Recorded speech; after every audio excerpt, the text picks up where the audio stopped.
The stage is set. 24 ordinary men and women are about to go head-to-head with the most extraordinary obstacle course ever assembled. Oh, no! I'm gonna die. Those brave enough must be prepared to endure breathtaking spills, spectacular tumbles, and catastrophic falls. Only the swiftest and fastest four will move on and compete in our final obstacle course, the biggest of them all, the Wipeout Zone, the final step in the journey to $50,000. The epic competition begins now to see who will emerge victorious and who will wipe out. Where's the oxygen? You are looking at America's most popular new playground. She is a beauty. Yes, and she is tame at the moment. Welcome to Wipeout. I am John Anderson. The man to my left, your right, John Henson. And in about an hour's time, John, one of our 24 contestants is going to walk away with $50,000. That's absolutely right, but they're gonna have to earn every single penny, my friends, and it will not be easy. No, it will not. John, the first step is to whittle down our 24 contestants to 12 by putting them through the Wipeout Qualifier. Break it down for me. 4 elements to the Qualifier as always. Today we have the tumble tubes. Next it's on to the sucker punch. Which I love. Followed by the delightful big balls. Fan favorite. And a finish at the wall swing. All right, now the top 12 times move on to the next round. And we will move on as well. Welcome in the third member of our Wipeout team, Jill Wagner, who caught up with our first competitor, Brian Saez, moments ago. John, is that velour? Okay, I'm down here with Brian Saez. Now, Brian, what's your favorite color? I had nothing to wear, and it's my mom's clothes that I'm wearing. Might be look a little bit tight, but my nickname is Spaz, baby. Spaz, that's it. Only thing missing from that outfit is a dinosaur head and a theme song. Spaz headed to the tumble tubes, a new obstacle. He needs to cross the water by rolling from one tube to the next. Why do his friends call him Spaz? I'm stumped. And now he's got to swim. And as always, swims costly time-wise. That's why I had my tumble tubes tied, John. Our man Spaz now approaching the sucker punch. He has to make it across that 8-inch ledge while getting pummeled by our boxing gloves and trying not to get knocked off into the mud. Ooh, below the belt. Remember, folks, we give our contestants helmets, but we don't give them cups. Little side note, Spaz was the only contestant to bring his own helmet today. Oh, just misses making it all the way across. Spaz headed right for the big balls. Gotta be honest, John, I'm a little nervous for Spaz here. I don't know. Here he goes, just flying. Oh, goodness. Spectacular form, Spaz. Very fluid. He's so graceful out there. Oh my God! The long swim to our last obstacle now, the wall swing. Spaz has got to make quick time up that ladder, grab the trapeze bar, and then try to land on that tiny ledge to stop the clock. Spaz is gonna make this landing. I can feel it. Ah, his whole body smacked right up against that wall. And Spaz, swimming again, now has to go around the back side of the wall, climb the stairs, and punch in at the clock. Spaz finishing in a spastastic time of 3 minutes, 46 seconds. We'll have to see if that gets him into the top 12. Emerging from the water now is our shortest contestant, Jessica Trevithick. And, is that a tiara on her head? Jessica, what's with the crown? I'm here to prove that princesses can be princesses and we can still get muddy too. Woohoo! That is 5 feet of fun coming at you right there, John. No! Oh, the sucker punch giving the princess a royal beating. Right, yeah, just going medieval on her face. Down in the mud she goes. Can't wait to read today's entry in her princess diary. Dear diary, today I was beaten senseless by a wall. Newlywed Kat Negreet coming up on the big balls here. Oh, I think she was registered at Big Balls and Beyond. It's harder than it looks. Indeed it is, and all our contestants are finding that out today.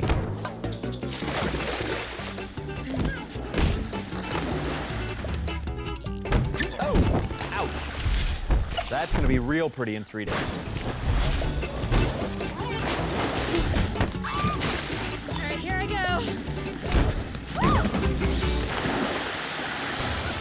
Now at the wall swing, Grace Matias. She's a waitress from Virginia and making great time as she attempts the wall swing.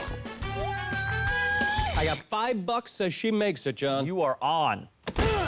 Oh, and she is sent back like an undercooked salmon. Well, that fall from Grace is going to cost her valuable time. 249. She is the best of the women so far, but there are plenty more contestants to come. Thanks, Grace. You're cute, too.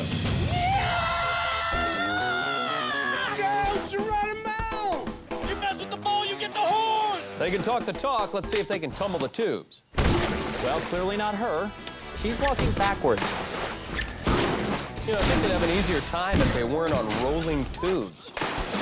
Well, maybe the long legs of 6'6" Philip Ventimiglia will hold the key. Balance looks good considering he's walking on stilts. He did it! Let that be a lesson to us all. It can be done. Well, now to the sucker punch wall. This is Rado Pagok, who's from Slovakia. You don't say. Now, Rado, you look like you are in amazing shape. Well, I wouldn't say amazing shape, but I'm trying to get my shape as best as possible, so. Now, who's your idol? Oh, no, I'm a Terminator. He wants to be in as good a shape as possible. Maybe he could have hung on if he spent a little time in the gym, John. Now at the top of our course is soccer mom Gwanisha Robinson. She takes that literally, John. She was MVP of her own team and is mother of 2 young boys who also play the sport. That explains the socks. She should do really well here on the tumble tubes. It's all about footwork. She shoots right between the 2 poles. Relax. Sorry, John. I love soccer. It comes on right after my telenovelas. Well, now Gwanisha's headed to the sucker punch wall. And this may be tough for her because, unlike soccer, the sucker punch is allowed to use its hands. Ooh, Gwanisha just taking a beating, but holding on. Yeah, strong hands for the soccer mom. Just taking those hits, but not letting go. But the soccer mom makes it across. That is a first here in the history of Wipeout. Unbelievable. Let's see if she can repeat her success on the big balls. Oh! Let's take another look at this. Gwanisha goes diving for a header, but uses her hands on the ball here. So the ref gives her a red card, and she's ejected from the big ball. Let's check back in with Jill Wagner with our next competitor. Thanks, guys. I'm down here with T. Marie. Now, T, you have a very interesting job. I do, actually. I'm a DJ. DJ T. Marie is about to try her hand at the tumble tubes. She did not make that look easy. Now our DJ approaching the sucker punch wall. The wall ought to prove it's not a one-hit wonder. Oh, a sucker punch wall sampling this DJ's face. Oh, short distance dedication from the wall to T. Marie's face. Now let's listen to the extended LP dance mix. So hard. I'll stick to DJing. Gabriel Lawrence is up next. And John, it looks like we might have a tough guy on our hands here. I'm a mama's boy. I love my mama, and there are a lot of things that, I want to do for her, so I love you, mama. Mom signed his permission slip, though, so he could run the qualifier today. Ah, off the sucker punch. Now, look at this, John. He didn't get punched. It appears he just sort of tripped. You know his mama's gonna be mad if he tracks that mud into the house. Gotta say, he did not do that very well. He didn't. Oh, mama, that did look like it hurt a bit. Remember, John, we haven't seen anybody stick to wall swing yet today. Yeah, well, if Gabriel lands it, he is guaranteed a spot in our top 12. Care to make a wager? I'll go double or nothing. You owe me again, pal. No problem. Can I borrow $5? Despite the miss, Mama's boy Gabriel still in excellent shape. His time, 2 minutes and 30 seconds. Yeah, we're looking for the 12 best competitors to advance to the next round. And one of them will eventually walk away, maybe hobble away with $50,000. That's right. Let's check back in with Jill Wagner, who moments ago caught up with our next competitor, clean-cut Keith Biondi. Do you think people are going to underestimate you coming in here? Well, might look a little old and flabby, but I'm tougher than I look. So now what strategies are you bringing to the table today? Well, I play in the Fresno Philharmonic. I'm a professional bass player. I hope that helps you out. And Keith is on his way. He's actually not to an obstacle yet. Right there, he just sort of tripped over his beard. Heading to those tumble tubes. Object, again, cross the water on those tubes without go. Diving over the tubes there. That could not have been less correct. Keith now on his way to the sucker punch, looking to get across without getting knocked into the mud. Eesh, crime a nilly. Sopping up the entire mud pit with his beard, like a human sponge. That's worth a second look. Look at this man. Practically unrecognizable as he takes an entire adobe village with him. I mean, that is a lot of extra weight in his beard. That could definitely throw off a man's balance on his way to those big balls. Outstanding. Can we take a look at that again, please? That was like a side spinner. Now he's got to try and swing over to that tiny ledge that so far nobody has been able to land on today. But you know what, Keith? The beard rinsed out, he's ready to try. Just coming up short by the hair of his chin, the 8-foot muddy hair on his chin. You know, he actually might have made that. Few adjustments, I think it could be done. Absolutely. A couple years in the gym, wider ledge, no wall, no problem. And Keith and his muddy beard coming in, a very nice time, 2 minutes, 37 seconds. Let's join Michaela Sterling, who's about to attempt the wall swing. Huh. Clearly, this course is not going to be a piece of cake.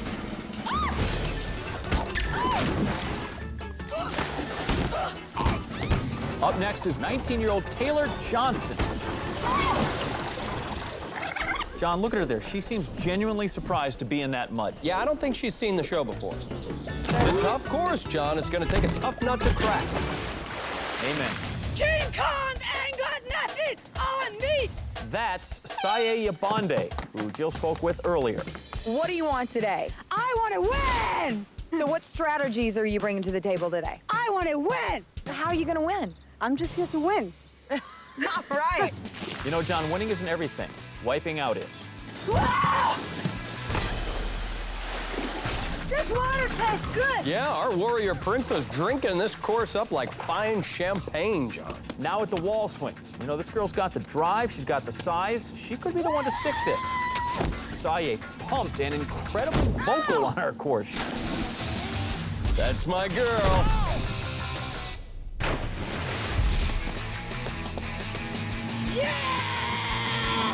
Well, with that time, Saye and her warrior yells, they'll be moving on. Also with her mind on that 50 grand, professional poker player Tara Rice. Jill got her thoughts earlier. $50,000 is on the line. What are you going to do with the money? Woo! I want to buy a new card. Oh, when she had such noble intentions for the money. What are you going to do with the money? I'm going shopping, please. I'm here so I can get my own yacht. Are no one's intentions pure today? I'm gonna have Van Halen play at my birthday party. I guess not. A short time ago, Jill spoke with 49-year-old contestant Robert Schweitzer. Now, Robert, you're our oldest male in the competition. Does that intimidate you at all? Yeah, I'll need a nap in between a couple of the times, but you know, that's okay, and you have oxygen, right? Look at how majestic he is, John. He's like a silver-haired fox. Hair, silver, fox-like. Oh! And in this case, experience does not win out on the big balls. Robert in the drink. Let's see if his mantastic charm and dashing good looks pay off on the wall swing. And he swings, twists, but ricochets off the wall and back into the water. Not wanting to damage the moneymaker, and who can blame him? He's still in excellent shape, though, am I right? Well, if you mean time-wise, yeah, absolutely. Schweitzer finishing with a time of 2 minutes, 15 seconds. And our final competitor on the qualifier course, nutritionist Mark Natividad. This fitness fanatic just toying with the course. Dives into that water. You know, he knows swimming. It gives you a full body workout. Wow. He's flying. On the sucker punch wall now, Mark moving quickly, like a bullet on the course. In and out of there quickly, because as a nutritionist, he knows that pudding isn't one of the 4 food groups. And now he's headed for the big balls. Oh, Mark eats it. Trying to hold on here with his forehead, but it is not strong enough. He's going to have to go back to the gym for more forehead girls, John. Can our last competitor of the day be the first and only man to land on the ledge? Now's my chance, John. All or nothing. Are you with me? Oh, no. Another man denied. He is in the drink, but getting his daily recommended 800 gallons of water all at once. Feliz Natividad. He has got to be happy with that time, John. 1 minute, 41 seconds, the fastest time of the day. Let's go to the leaderboard and take a look at our survivors thus far. We have the Silver Fox, Robert, our warrior, Saye, the Terminator, Rado, Gabriel, Mama's Boy, Lawrence, and the newlywed, Kat Negrit. Yeah, I'd like to put all these contestants on a pedestal right now, John. It's sweeper time. Our contestants will be on 10-foot-high poles while the red arm of the sweeper gets higher and gets faster as we go on. And the contestants, they have to jump over that sweeper bar, avoid getting knocked into the water below. Yeah, the first 6 to wipe out are out of the game. The final 6 standing move on to the next round.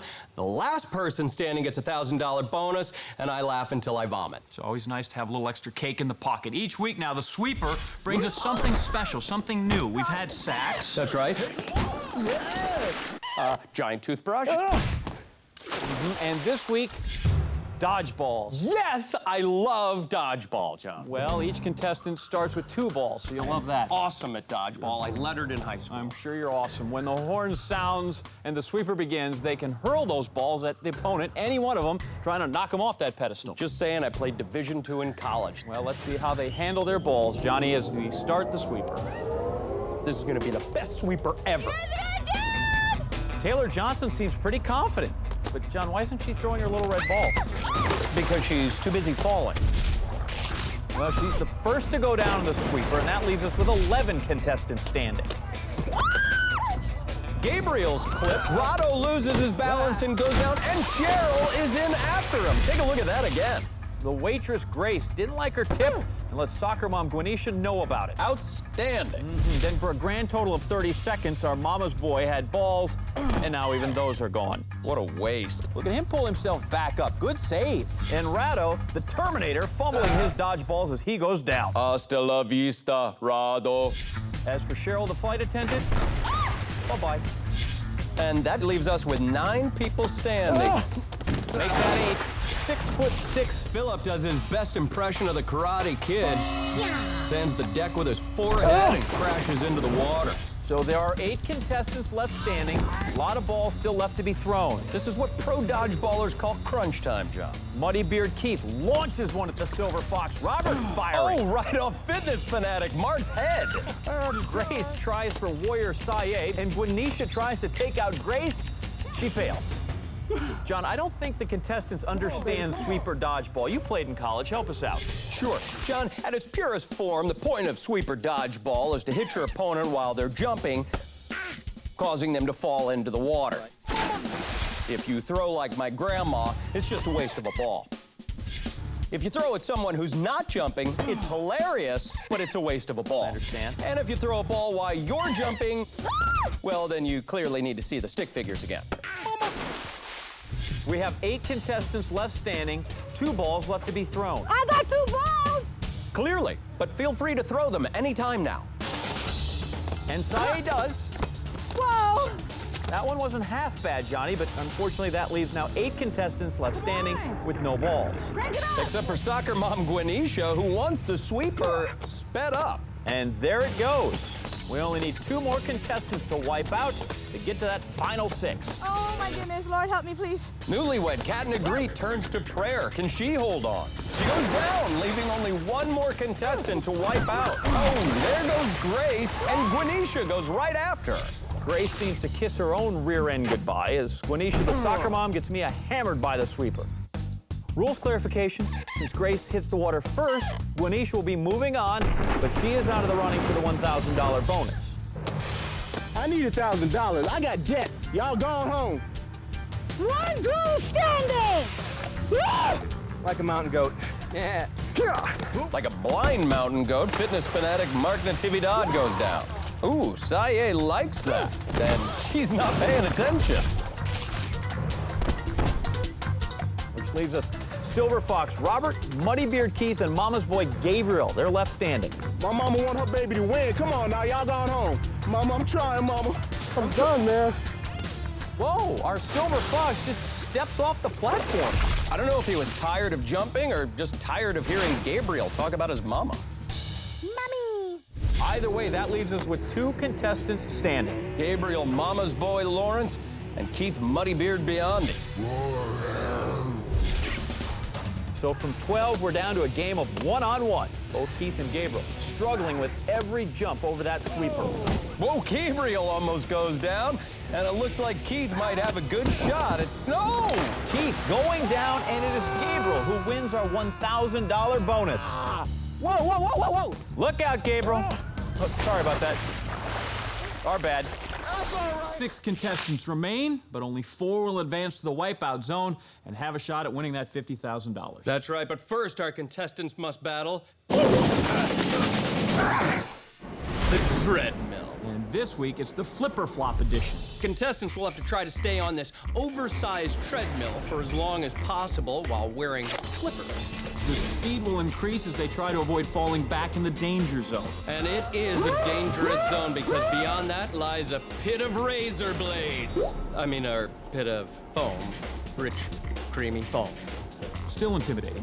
But they should also look out for ferocious, foam-loving sea creatures. Sea creatures. Now, in this challenge, only the 4 who can stay on the Dreadmill the longest will be swimming onto the wipeout zone. Let us go down to Jill, who's with our mama's boy, Gabriel Lawrence. Gabriel, you are getting ready to head into the Dreadmill flipper flop. So you can walk in those pretty well, huh? Yeah, I'm just fine. Easy, cakewalk.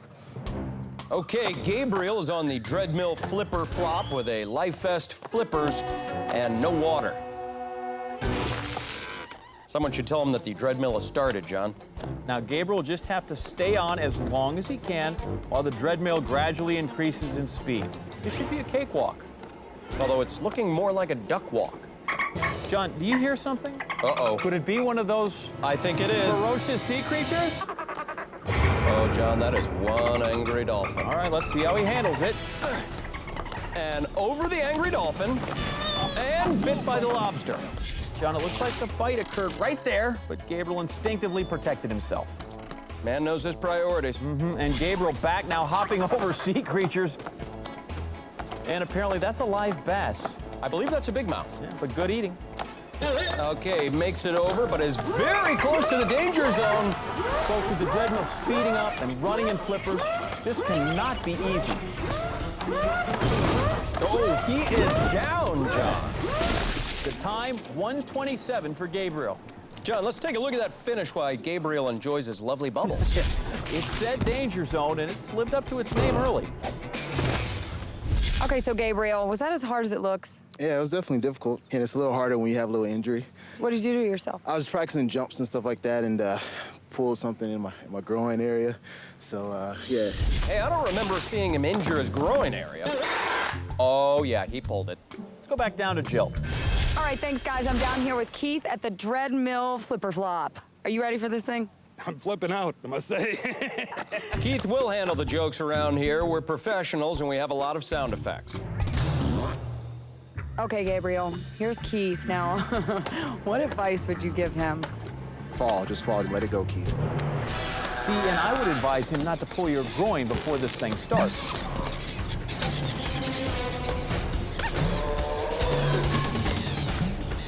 Uh-oh, Keith encountering quite a bit of inflatable marine life there. Looks like we have a dolphin about to attack a family of orcas. This can't be good. Is this a dolphin-safe Dreadmill? And we have lost Keith there in a sea of foam. And while our divers try to find him, let's take a look at that dolphin attack. Keith gets taken out here, but at least he gets to say goodbye to his brother right here. See you, bro. Apparently, they haven't found Keith yet. So in the interim, let's go down to Jill, who's with our soccer mom, Gwenisha. How do you think you're gonna do on this? Every now and then I jog around my block, so hopefully we're gonna see how good that comes in handy for me. Unless she's jogging around her block in flippers and a life vest, I'm not sure how that's going to help. Here comes our feisty lobster again. Oh, he's stuck. And Gwenisha sets him free to attack. Oh, Gwenisha's having problems with the crab. Jill, I think that's a lobster. Gwenisha's having problems with all of the animals. Her fancy footwork not helping Gwenisha at all. Those flippers are nothing like soccer cleats, John. Oh, she clobbers that killer whale like she was taking a penalty kick. I bet she wishes all she had to contend with right now were just some harmless soccer balls. Oh, here comes Gwenisha. And there goes Gwenisha. Okay. I don't know what that was. I do, Gwenisha. It was the worst time on the course. Do you have experience jumping inflatable animals with flippers? No, I don't, but I like them. You like inflatable animals? I do. Have you ever seen such a nice smile on a man's face? Look at him, John. Suave, debonair.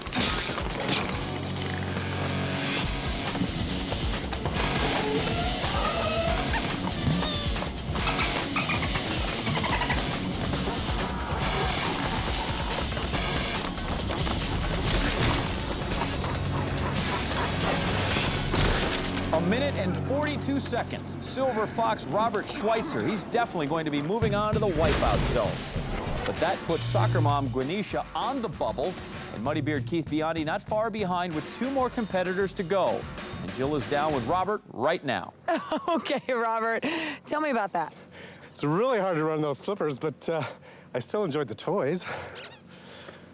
As our toys run away from our Silver Fox, fitness fanatic Mark Natividad is on the flipper flop and looking comfortable dancing in his flippers. Hopefully he can dance his way past that vicious, angry dolphin and secure one of our 4 spots in the wipeout zone. Our fitness fanatic Mark doing very well here. No doubt he has some experience on the treadmill, John. Oh, and the lobsters got him. It was the lobster inner tube combo that brought him down, John, and he is stuck in the danger zone. But he's back up and now using athletic ability to push past Gwenisha's time. Our soccer mom is going home. Wow, that was an awesome recovery. And Mark now passing Keith's time. Mark will compete in the wipeout zone for sure, which puts Keith on the bubble. His athleticism, grit, and determination make this nutritionist a real threat in every event, no matter how ridiculous. Mark steaming past Mama's boy Gabriel's time now. Now can he keep it together and post the best time in the event? Anything we throw at him is slowing him down, but not stopping him.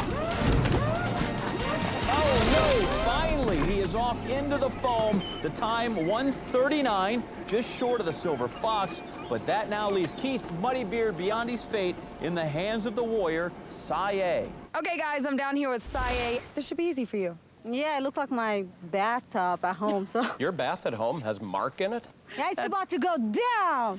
Here comes a rubber ducky.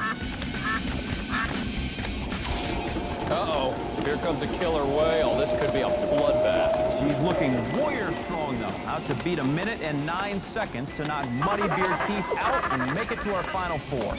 The opportunity to be the only woman in the finals, a shot at the 50 grand, and a chance to fulfill her prediction. It's hard to say which means more to Saye. But she's got to stay out of that danger zone if she hopes to make it.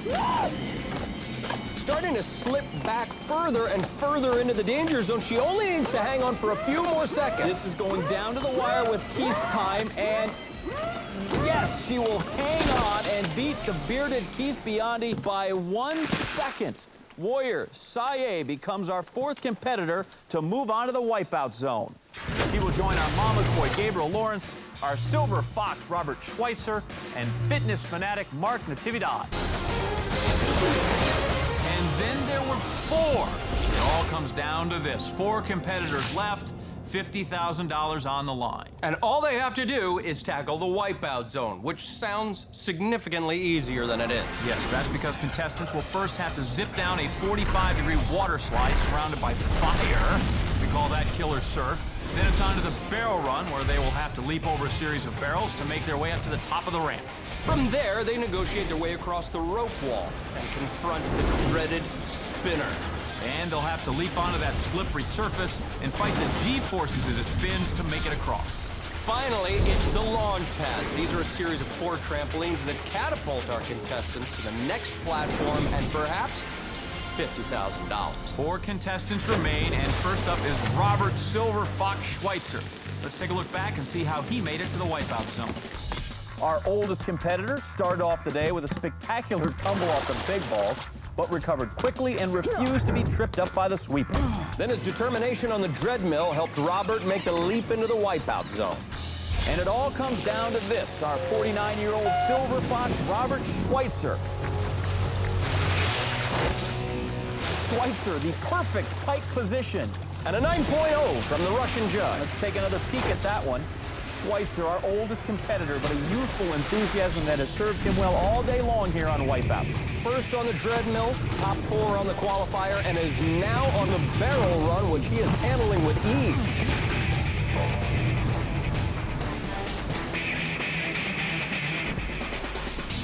The Silver Fox looking good this far. Will fatigue be a factor for the 49-year-old as he makes his way across the rope wall? He hasn't fallen yet, but that could change at any moment. That's right, John. The dreaded spinner is next, the most ruthless obstacle in the Wipeout zone. And he's on, but can he stay on? Oh, look at that again on replay. Robert jumps, and once again into that pike position as he goes into the water. That is a big hit to his time.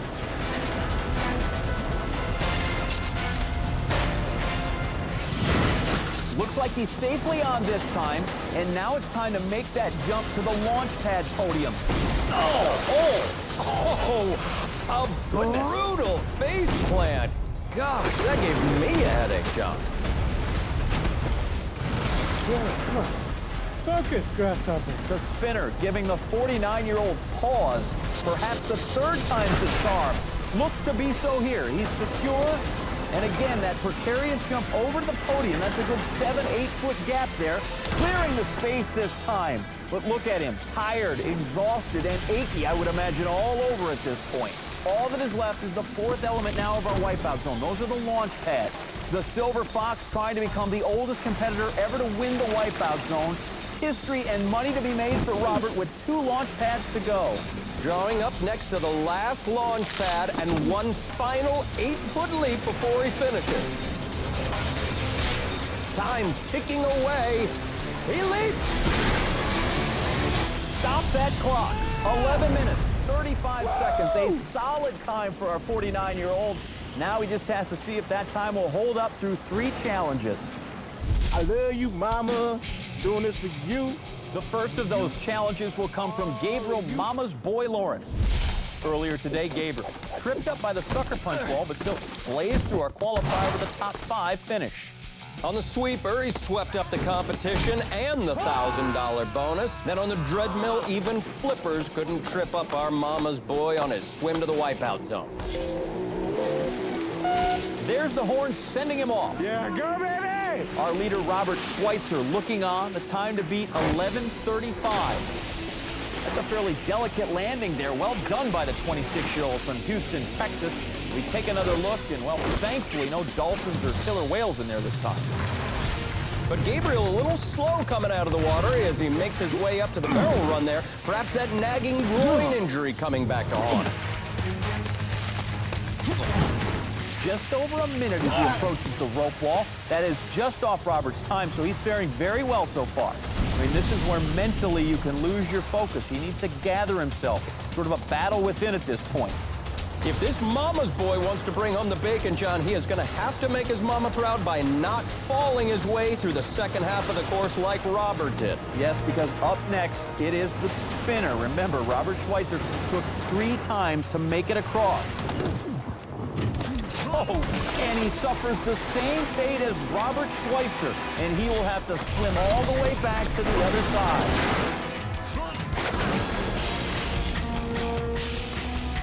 Gabriel very slowly making his way back to the spinner. I gotta say, and you see it there with his hands on his hips, the man looks white. Fatigue definitely becoming a factor now. As he goes for his second try, wiped out again. Oh, he's off again, my God. I've got a chance for the 50K. Our Silver Fox liking his odds as Gabriel Lawrence gets another smackdown from the spinner. That's going to cost him a lot of time and, more importantly, energy as he makes his way back up to the spinner. Gabriel, our mama's boy, now needs to have an absolutely flawless run the rest of the way if he's going to try and get that first place time. Needs to land the spinner and be perfect through the launch pads. He doesn't have time to go for another swim. And Gabriel is on. Is he? No, he's not. That's it. He's done. He calls it. Gabriel Lawrence giving the motion that he is finished. Gabriel slipping away off the spinner, and his chance for the money and the Wipeout Championship slipping away as well. Which means that Robert Schweitzer is still in the lead, but 2 contestants remain. 43-year-old fitness fanatic Mark Natividad and warrior Saye Yabande, our lone female competitor. One of those contestants, Mark Natividad, that man right there. Let's see how he got to the Wipeout zone. Mark muscling his way through the qualifier, getting the best time on the course. Our fitness fanatic then losing his footing some on the sweeper, but did hang on at the Dreadmill long enough to make it to the final test, the Wipeout Zone. Mark, 43 years old from Inglewood, California. We are ready to go. And a backflip off the killer serve. Let's take another look at that. Mark Natividad hits the water inverted. A dramatic start from Mark. Now he's onto the barrel run, the second element of our course, where he's going to have to perform well if he's going to take the money. The time to beat the Silver Fox, 11 minutes, 35 seconds. Mark reaching the rope wall in a minute flat. Oh, almost falls into the water there, but Mark making use of that upper body strength, looking very strong here as he has been all day, and hauling himself across the wall to safety. Mark Natividad now up to the spinner, and this is where the Wipeout Zone is usually decided. He makes his jump. And the spinner will hear none of it. Trying to hug the column, and he is rejected. Back for his second attempt. See the determination in his eyes. Can he do it? And he's good. He makes the landing. Now, if this fitness fanatic can just handle the launch pads well, he's going to have a shot to best Robert's time, but needs to be mindful of Saye, who's still to come behind him.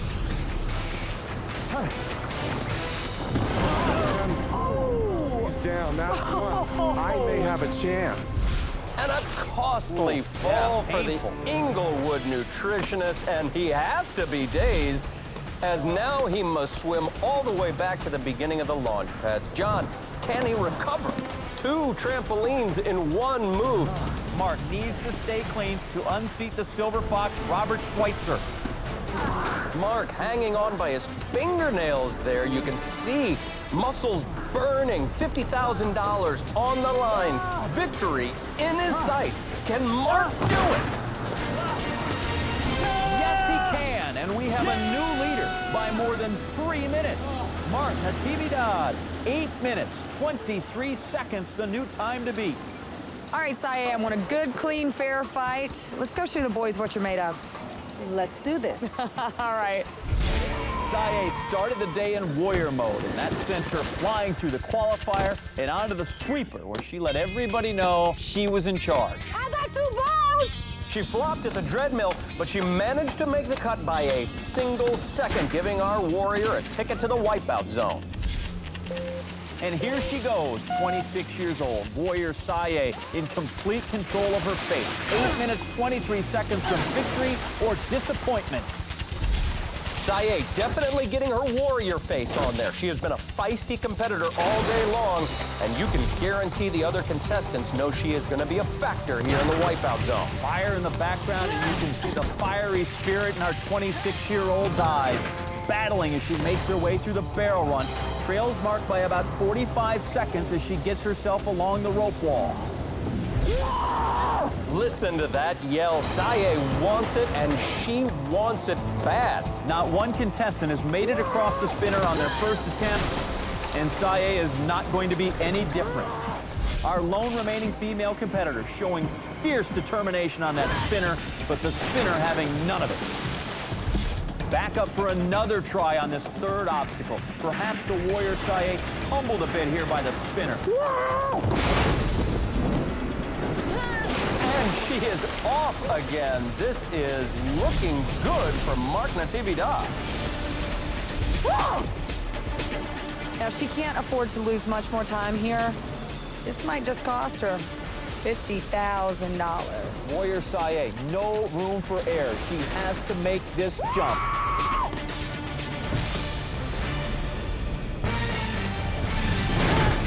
And she is on the spinner with 2.5 minutes to go.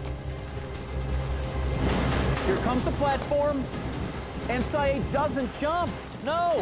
She still has time if she moves, John, and she lets it pass again. What is our warrior doing up there? She's got to jump.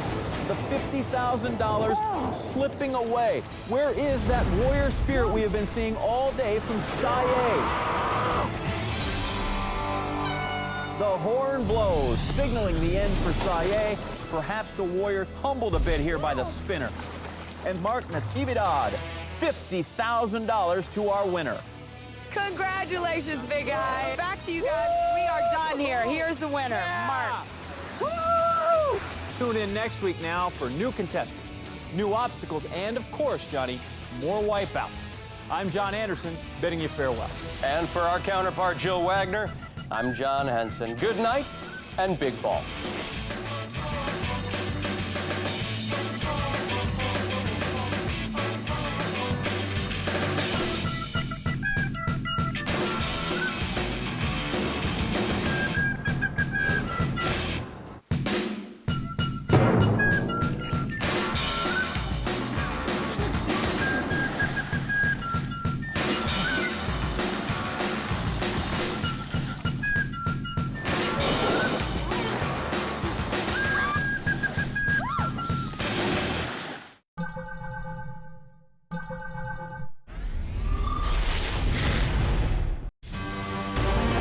The stage is set. 24 ordinary men and women are about to go head-to-head with the most extraordinary obstacle course ever assembled. Those brave enough must be prepared to endure breathtaking spills, spectacular tumbles, and catastrophic falls. Only the swiftest and fastest four will move on and compete in our final obstacle course, the biggest of them all, the Wipeout Zone. The final step in the journey to $50,000. The epic competition begins now to see who will emerge victorious and who will wipe out. I can't do it, man! No! Hello, America, and we welcome you back to Wipeout. I'm John Anderson, riding shotgun as always, John Henson. And once again, we are here to watch 24 men and women compete for $50,000. That's right, John. But to earn a shot at this money, they're going to have to compete in a little something we like to call the Wipeout Qualifier. This week, we begin with a new one. It's the buoy run, then on to sucker punch, and then those big red bouncy things right there. The big balls, pal. Nothing better. Finally, we're on to the field goal swing.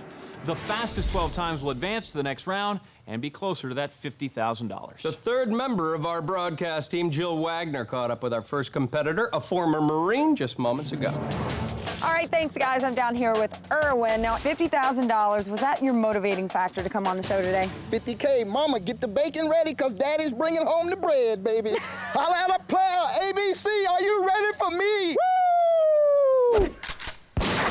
Right off the bat, a shot across the bow from this former Marine, and our Wipeout Qualifier is underway. First element of the course is the buoy run. Erwin has to run, well, try to run for each of those red pads across. Wipe out, and you can get back up on the blue platform there. But barring that, this George Foreman lookalike will take a swim to our next obstacle. You know, oddly enough, I heard he has 5 sons named Erwin as well. Up now to the second element of the course, the sucker punch wall. Oh, the sucker punch wall, playing dirty, and Erwin getting a little dirty himself. Body blow, body blow. That's right, a body blow and a low one. Oh, this former Marine taking a dive into our sucker punch pit. That's all you got? No, Erwin, we got 4 big balls. We want you on those balls. We need you.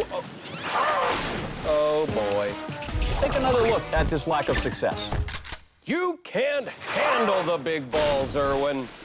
As his run continues, Erwin now has to swim to the next obstacle, climb up that ladder on his way to what we call the field goal swing. Somebody call 911. Sorry, Erwin, they don't take our calls anymore.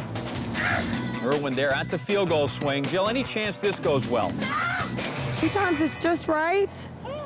He's home. The object here, Jill, Erwin has to swing himself through the field goal there, catapult himself, and attempt to stick the landing on the red ball. If he misses, he has to swim over to that red platform.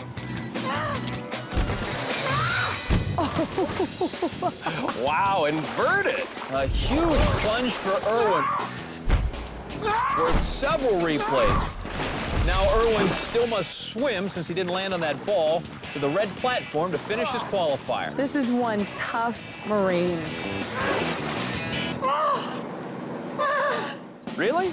Because it sounds like my grandmother just saw a mouse. And with a time of 3 minutes, 17 seconds, we will see if it holds up and if he'll advance to our top 12. Back up at the top of our Wipeout Qualifier is 34-year-old Aaron Merriman, who is one of her talents, does cartoon character voices. Can you do a little cartoon voice for me today? Oh. I am so winning the Wipeout today! $50,000! You heard it here. Back to you guys. Well, that's got to be intimidating for the other contestants, John. Well, let's see how the Wipeout qualifier treats our cartoon character, Aaron Merriman.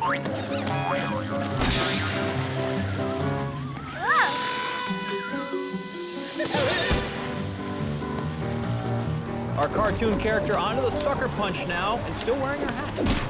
Which is a good strategy, John. The sucker punch wall wouldn't dare hit a poor, defenseless... That's my bad. Could have been worse, though, John. Could have dropped a safe on her. Erin apparently now deciding to make her own sound effects for her run. Erin now at the big balls with a slight hesitation. And she's off. And she's off. No laughing there, Jill. Oh no, where's the kitty cat hat? Well, Jill, it looks like Erin has 9 lives, but unfortunately that kitty cat hat had only 1. Up to the field goal swing. Let's see how she does here. What's your call on this one, Jill? You know what? I think she's gonna be like a graceful cat making her way to her ball. Little kitty cat pitter-pats down the ramp. Well, you know cats hate water. She is so tired, she's gonna hitch a ride, John. I'm okay. But she's okay. This is Aaron Merriman saying... That's all, folks. Many people starting the Wipeout qualifier today, and just like Aaron Merriman, having trouble with the field goal swing at the end of the course.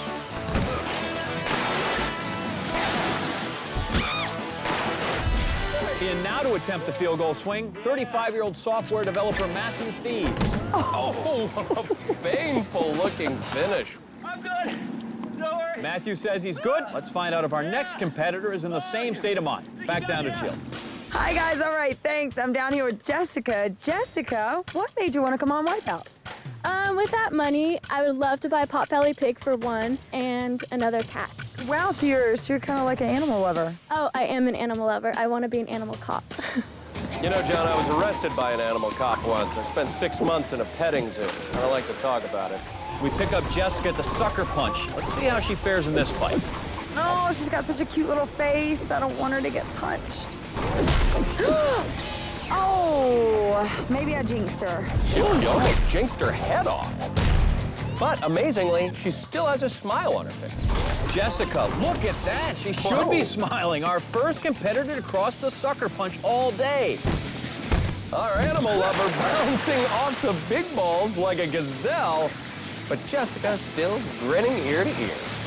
This 25-year-old up to the field goal swing now. Remember, if she lands on the ball, the clock stops and she is done. Yes, ma'am. Wow. Not impossible. She's on. 152 yes. and change, a fantastic time for Jessica Bertoni. But for every beauty on the course, there's a beast. Yeah! Back down to Jill. Okay, thanks, guys. I'm down here with John Dykes. Now, John, you have a very interesting nickname. What is that? Roadkill. Why do they call you that? Oh, I used to do all kinds of driving, both on my Harley and in trucks and everything, and I came across all kinds of animals on the road. Well, I'm confused. Does that mean he hits animals with his truck or gets out and strangles them with his bare hands? Either way, it's good eating. 49-year-old Dykes on the sucker. Oh, off the sucker punch. And looking strangely like Roadkill himself here. Up to the big balls. Let's see how our old cactus farmer fares here. Oh! You know, this course has been making roadkill out of almost everybody today.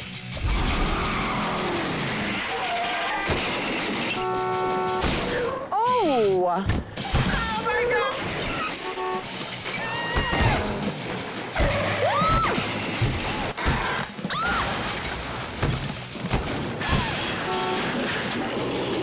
I'd highly advise against drinking that water.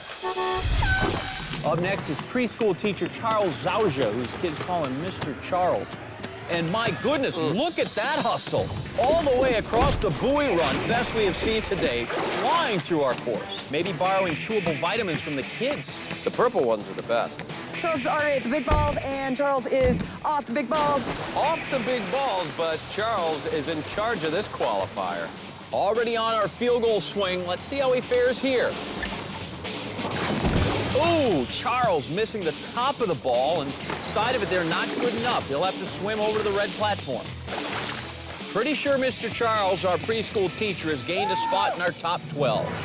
Up next at the top of the qualifier, we have someone who has a unique way of describing herself. That's Sandy Bowles, and Jill got her story earlier. So I understand you've got something called fat status. What does that mean? Oh, it's pretty hot and thick. We got some junk in our trunk and we can work it and do it. Woohoo! More power to you, Sandy. As she said, John, doing it for all the fat people with a PH, and that's a big number.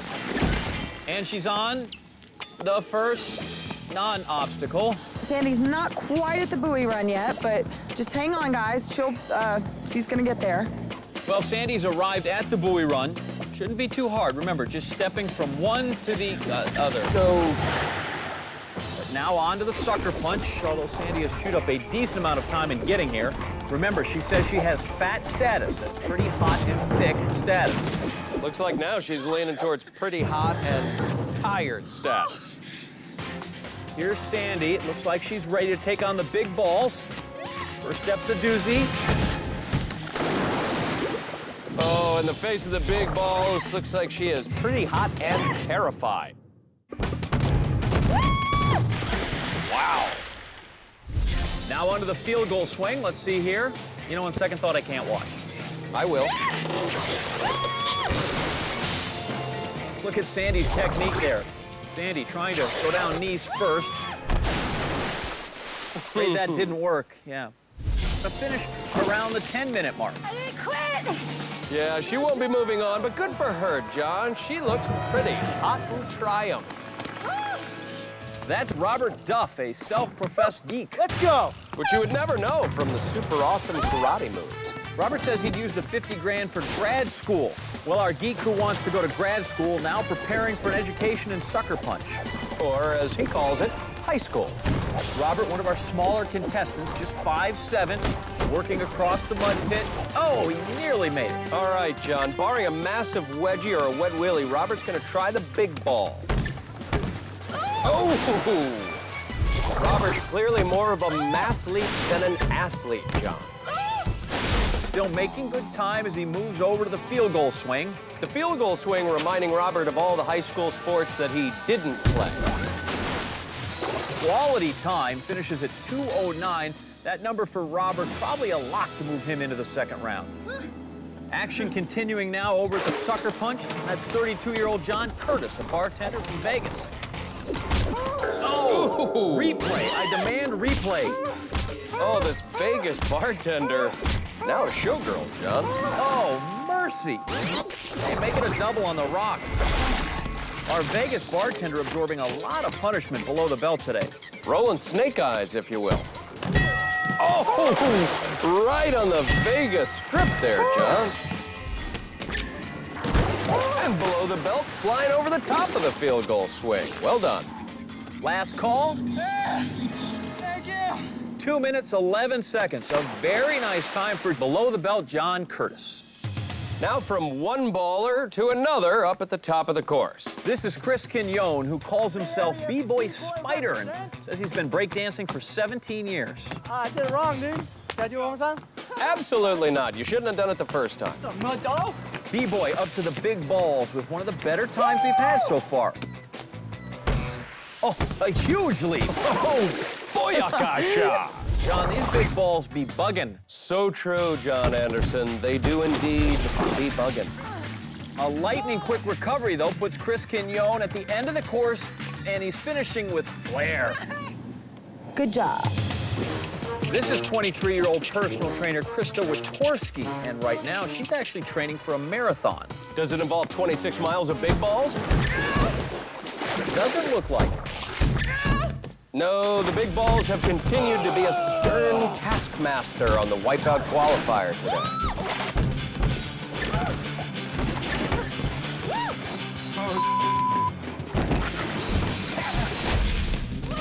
I can't do it, man! No! Some competitors just can't do it. One man still willing to try, however. Our last competitor. This is fashion designer Timothy Ton. In fact, that shirt he's struggling to wear over his life vest is part of his own clothing line. Suddenly, I feel so underdressed. Wow, dressed like a penguin, but look at those happy feet fly. It's incredible he can perform so well in formal wear. But he's got to be quick because the shirt's due back by midnight. Sucking me up. Sucking me dry. Timothy, a difficult time getting out of that sucker punch mud. And look what sucked dry, his shoes. Oh, no, they were patent leather, John. See how he fares on the big balls.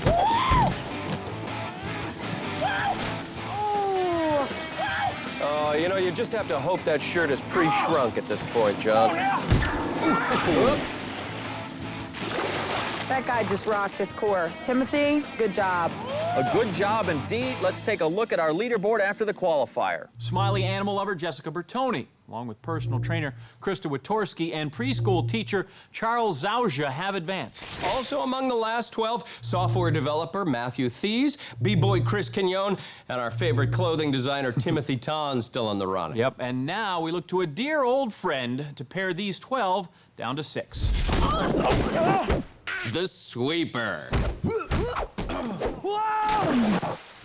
This week, the sweeper brings us something that is near and dear to my heart, John.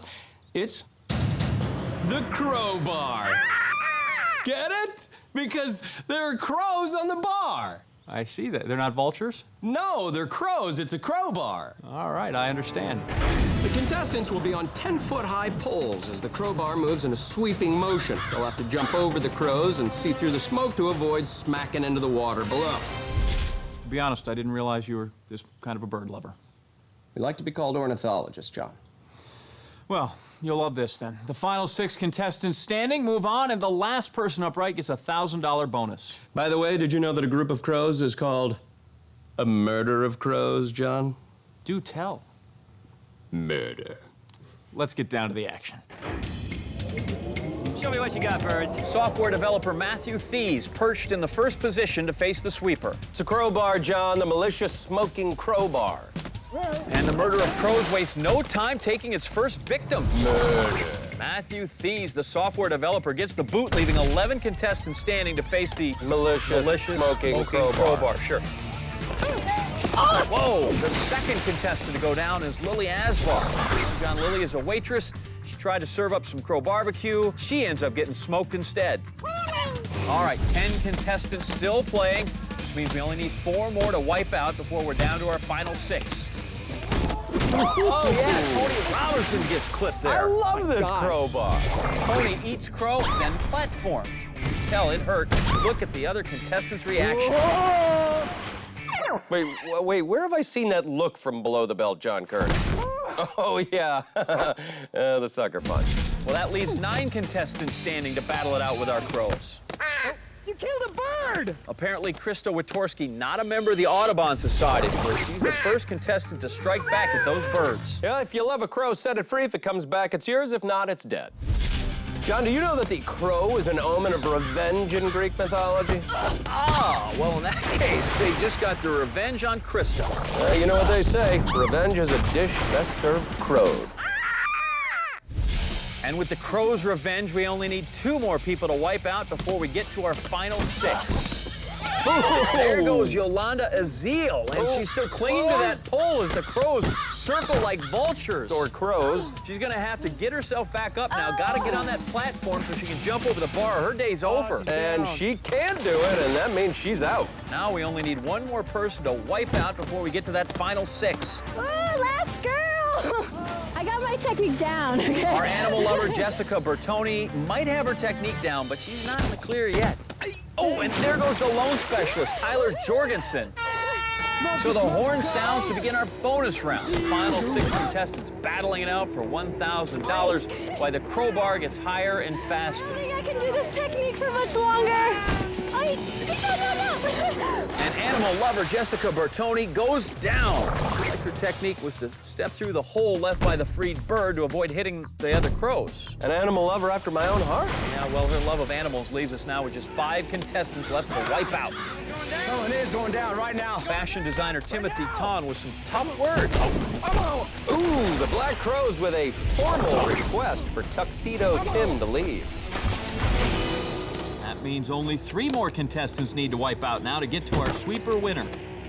Below the belt, John Curtis is going for a ride. And preschool teacher Charles as well. Low blow, John Curtis learns that what happens on the sweeper swells up after the sweeper. Preschool teacher, Mr. Charles, definitely not in charge of his motor skills after that hit. And we're down to our final 2 contestants. It's you and me, brother. Let's do this. B-boy Chris Quignon and our geek Robert Duff. Who will beat the Crows and their opponent for that $1,000 bonus. Yeah, boy. Chris, I'd stop dancing if I were you. No, seriously, Chris. Watch out! Chris Quignon is down, which puts $1,000 into our geek Robert Duff's pocket protector, although he'll probably have to move that slide rule. No, Robert, you shouldn't be dancing either. Shoot. So Robert Duff moves on along with 5 other contestants, among them animal lover Jessica Bertoni, preschool teacher Mr. Charles Zaucha, and b-boy Chris Quignon. 6 contestants remain, but only 4 will advance to our wipeout zone and have a chance at that $50,000. But they have to take on yet another obstacle to get there, and we call it the Dreadmill. But this time, contestants will also have to deal with the wrecking ball. I'm gonna mess you up. John, he looks angry. 2-ton wrecking ball will soar above our contestants' heads as they try to stay on the Dreadmill and out of the danger zone. Oh, yeah! However, the wrecking ball will get lower and lower. How low can you go? The 4 contestants who can stay on the longest while trying not to get smashed will advance to the wipeout zone. Bring it on, suckers! Yeah! John, is it just me, or was that thing talking? I didn't hear anything. Nothing. Must be my imagination. Let's go down to our preschool teacher, Mr. Charles, who's about to get a lesson from the Dreadmill. There's the horn, and that means the Dreadmill wrecking ball is underway. Here I come, Charles! John, I swear I heard that wrecking ball talking again. I don't know what you're talking about. Well, our contestants are certainly going to get to know him as he gets lower and lower and the Dreadmill gets faster and faster. Charles taking a shot on the back from the wrecking ball. Mr. Charles, the preschool teacher, now working the Dreadmill at full speed. Nice move, Charles. Nice move indeed. The preschool teacher showing the Dreadmill who is boss. It's a great time so far. Here's an apple for the teacher. The Dreadmill wrecking ball getting lower, and Charles looking like he is in trouble here. Can Charles hang on? No! Who's in charge now, Charles? It's a little tougher than I thought. When that ball hits you, it has a lot of weight behind it. It just really knocks you out. Was that a fat joke, Charles? Who's next? This is an angry wrecking ball. Stop waving to me. You're dead meat. John Curtis up now, 32 years old from Las Vegas. Remember his below-the-belt run from the Qualifier earlier.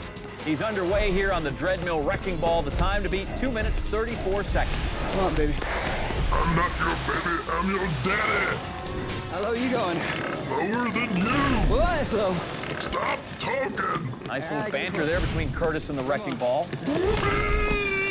Barely holding on there. Remember, the goal is to stay on this Dreadmill as long as possible. Up over a minute and a half. Can he keep it going?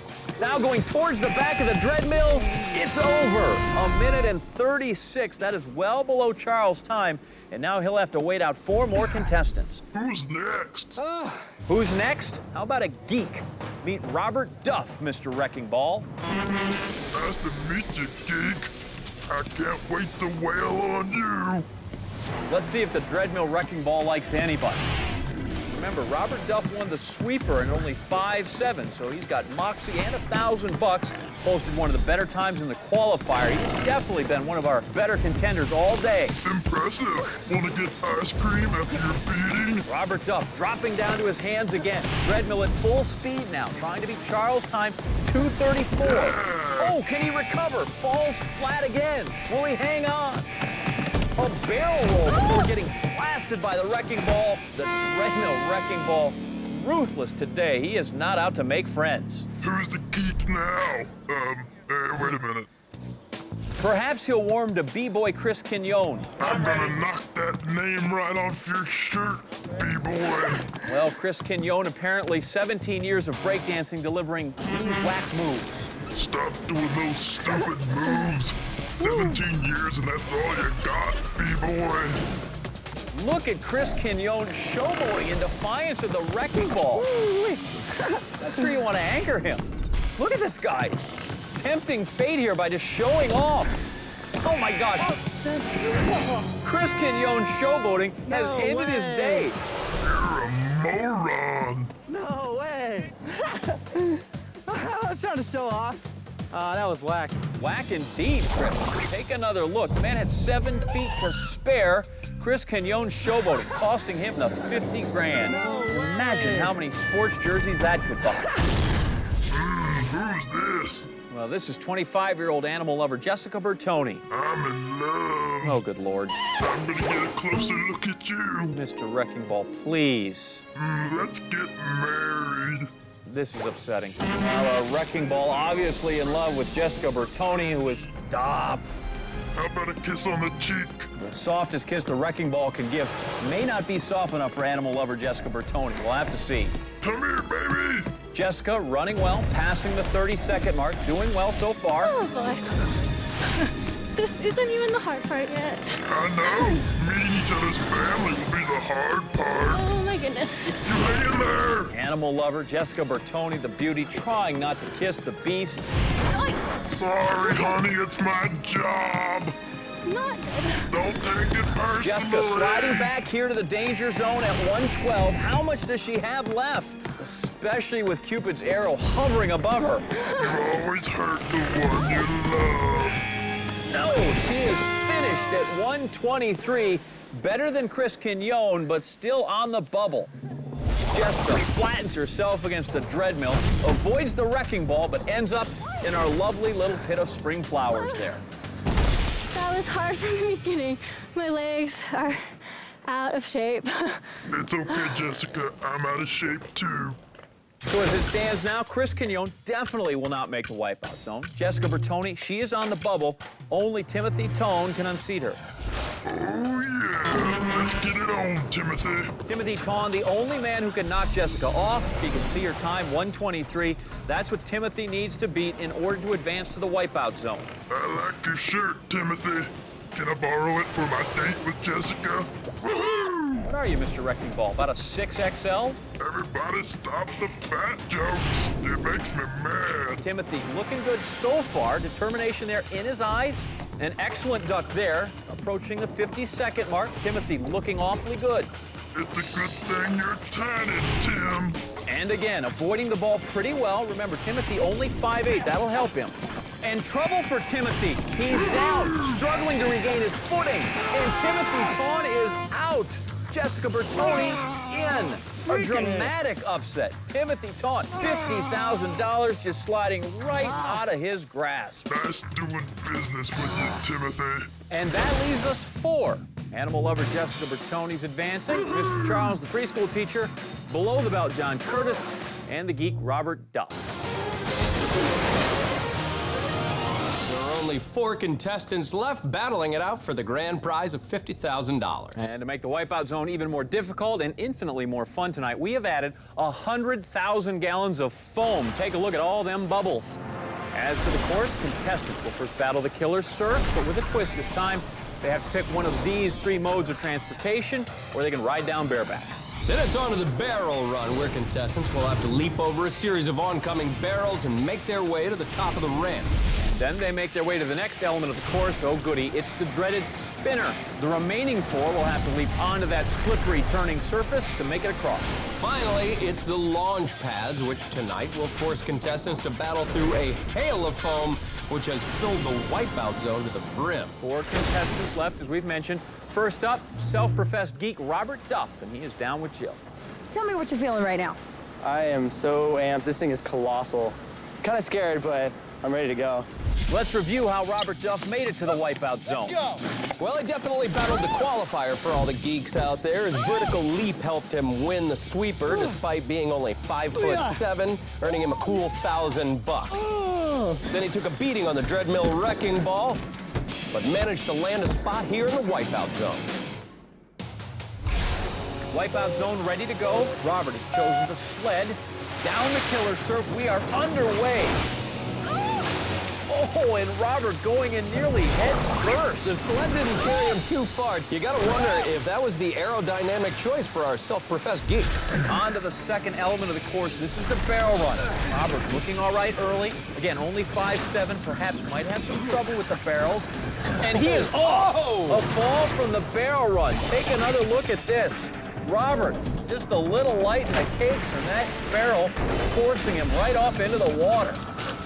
Back up now. The 2-foot leaping method seems to be getting better results. Robert said earlier, if he wins Wipeout, he's going to pay for graduate school, and really can't put a price on education. On the water wall now, because that's the only way to get over to that spinner. You see, they're water drenching this 19-year-old from Fullerton. Remember, he won the sweeper. This is the guy to watch all day long. Our youngest competitor still in the Wipeout zone with a chance at $50,000, and he makes it across. Leaps onto that spinner, and it is Sun City for Robert. Remember, he has to battle back to the starting podium now through that thick sea of foam. This thick layer of foam is making Robert's journey back to the spinner take forever, John.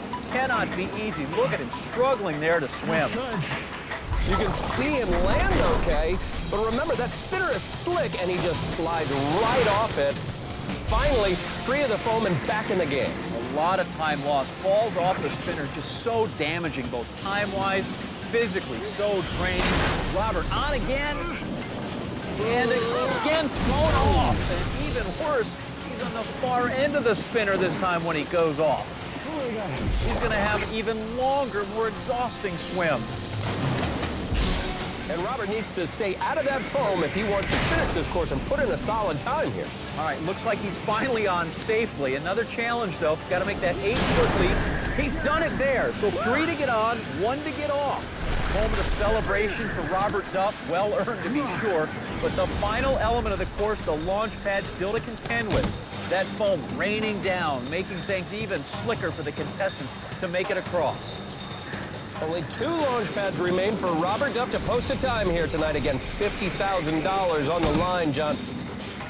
Oh, yeah. Just one final leap between Robert and a potential scholarship. Oh, my God. 16:49. That's beefy, but it is still now the time to beat. 3 more people with a chance to bring it down. Our next competitor at the top of the Wipeout zone, that man below the belt, John Curtis. Let's see how he got his spot in the Wipeout zone. He took a couple of hits below the belt in the qualifier, but he navigated the sweeper with ease. How low you going? And was able to sweet-talk the Dreadmill wrecking ball to find himself in the Wipeout zone. And as we see here, he selected the inner tube as his mode of transportation down Killer Surf. Let's see how this works out. Gets an amazing amount of air, floats right over the barrel run. John Curtis able to stay upright and float across that water. Solid effort. He's looking great off Killer Surf. Up now to the barrel run. Remember, this gave Robert Duff some difficulty. Let's see how John Curtis does. Moving forward, the key. Curtis, however, giving up ground, having some difficulty as well. 2, 3 barrels stacking up. Oh, and he is off at the minute mark. And he will suffer for it on the clock as he regroups. You can see here 4 barrels stacked up, and he's back up and at it again. And a face plant. Curtis takes another tumble. It looks like he misjudges the ramp there. You know, John Curtis really has taken some brutal shots to his face and body with his barrel run strategy. He's not going to make up any time that way. He's going to knock himself out. Ow! That has got to hurt, John. Below the belt, John Curtis punishing himself from the neck up. It's an odd strategy on the barrel run. I thought bartenders usually poured the shots, didn't take them like this. Look at that time, more than 5 minutes. He is lagging far behind Robert Duff at this point and hasn't even made it to the spinner. Now on to our water wall. Hands, the feet, the head, the holds, all just soaked. Visibility on the water wall so difficult. You can't see a thing making your way across. And he drops off. He's down. Down in the foam. Take another look at this. A huge drop down into the water and suds below. Back up now, finishing the water wall and approaching the 10-minute mark. Okay, come on. Where's the best place? Where's the best place? There it is. Looks like he's calling his shot here. The Babe Ruth of the Wipeout zone, if you will. Oh, Swing no! live! Oh. That is be the hardest fall we've seen on the spinner. Wow, like Robert Duff, John Curtis now having a difficult time battling that foam while Curtis makes his way back. Let's take another look at that spinner fall in real time. It's like batting practice for the spinner. But he is back up again. Take two. If he wants to win, Curtis has got to be perfect the rest of the way. He is on the spinner, but it's gonna need a miracle, really. And Curtis is back in the drink again. That's gonna officially do it. Duff's time will hold at least for another contestant. Listen for the horn. Curtis's day is done. Duff's time will hold, and Curtis, well, he'll relax in a bubble bath. Two competitors left, Johnny, both vying for that $50,000, which right now sits firmly in the pocket of geek Robert Duff's pocket protector, if you will. Yes, up next, our lone remaining female competitor, Jessica Bertoni. She began the qualifier in style, smiling her way through it, even though she took a devastating hit from the sucker punch. Sidestepped through the sweeper by building momentum and making the final 6, and was able to avoid the lovelorn crush of the wrecking ball to land herself here in the wipeout zone. Jessica now on top of Killer Surf. Looks like she's selected to go down bareback, and there she goes. She is off. And it looks like that bareback method might have worked well for her. John sailing through the air like a bullet.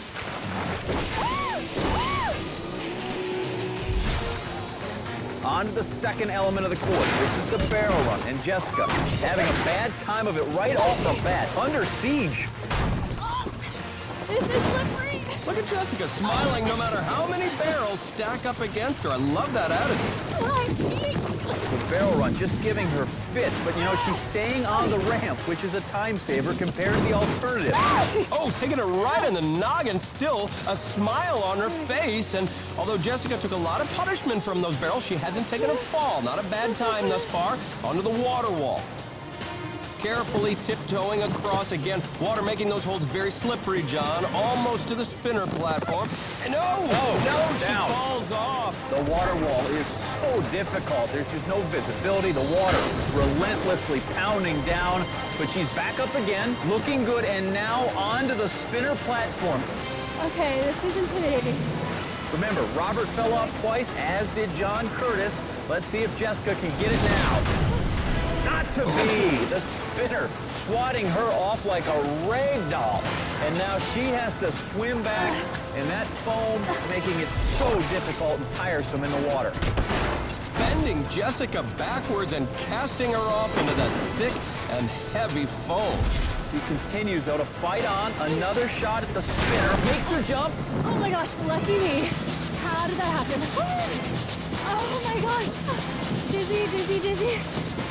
Now she takes her leap off. Oh, it almost took her head off. No. Take a look. Oh, God, that would have knocked a smile off Jessica Bertoni's face and possibly the head off her shoulders, just coming inches from that podium there. I gotta tell you, John, now you look at her time, there's just no way that she can catch Robert Duff's time. This leap she's gonna make to the spinner almost for nothing. And she is off one last time. We listen for the horn signaling the end. Robert Duff's time is gonna hold. Smiley Jessica Bertoni's day is done, but one man still remains. And it's that man, Mr. Charles, the preschool teacher, who looks like he's chosen the air mattress down the Killer Surf. Let's take a look and see how he arrived here. He blazed through the qualifier by taking inspiration from the preschool class he teaches. He swept through the sweeper with ease and had the best time of anyone on the Dreadmill, landing himself here in the wipeout zone. Preschool teacher Charles Zauscha is the first ever to use the air mattress down Killer Surf. Oh, she got some distance on that, though. Our current leader, Robert Duff, on the sidelines there with Jill, anxiously watching Charles. $50,000 on the line. Second element of the wipeout zone for Charles. It's the barrel run. Remember, every competitor has been slowed here, but Charles leaping those barrels with ease. Now leaping 2 barrels at a time. Look at the chuck wagon go. Outstanding. All the way to the water wall in a time of less than a minute. The Kids from kinder care preschool are watching from home right now, waiting to see if Mr. Charles, their teacher, can win $50,000 here today. And the water wall child's play. Looks like he's in good shape here at the spinner. All it takes is a fall or two here. That'll even things up time-wise. First attempt, and he is off. And now we might have a ball game with Robert Duff. The spinner giving our preschool teacher a timeout, John. Out of the foam, rinsed, back, ready to go. Here's the leap, and he is on. One wrong move could eat away at that healthy time cushion he's built up. Nails it. Roberts. Is right. At the 6-minute mark, he is a full 10 minutes below Duff's time, which is the time to beat. If Charles is able to put together these launch pads, he's got it. And that's how you do it, right there. Will Charles Zauscha, the preschool teacher, give his class one final lesson on effort and determination? Yes, he has done it. He throttles everybody by an astounding 10 minutes. Dominated. Hey, Charles, guess what? You just won Wipeout. You just won $50,000, baby. Shout out to all my kids. Mr. Charles did it. You got 50K, so I'm going to be gone for a while, taking a vacation. Woo! A much-deserved vacation, to be sure. On Wipeout, though, we're always working. We will see you next week. Until then, America, I'm John Anderson. And for Jill Wagner, I'm John Henson saying good night and big balls.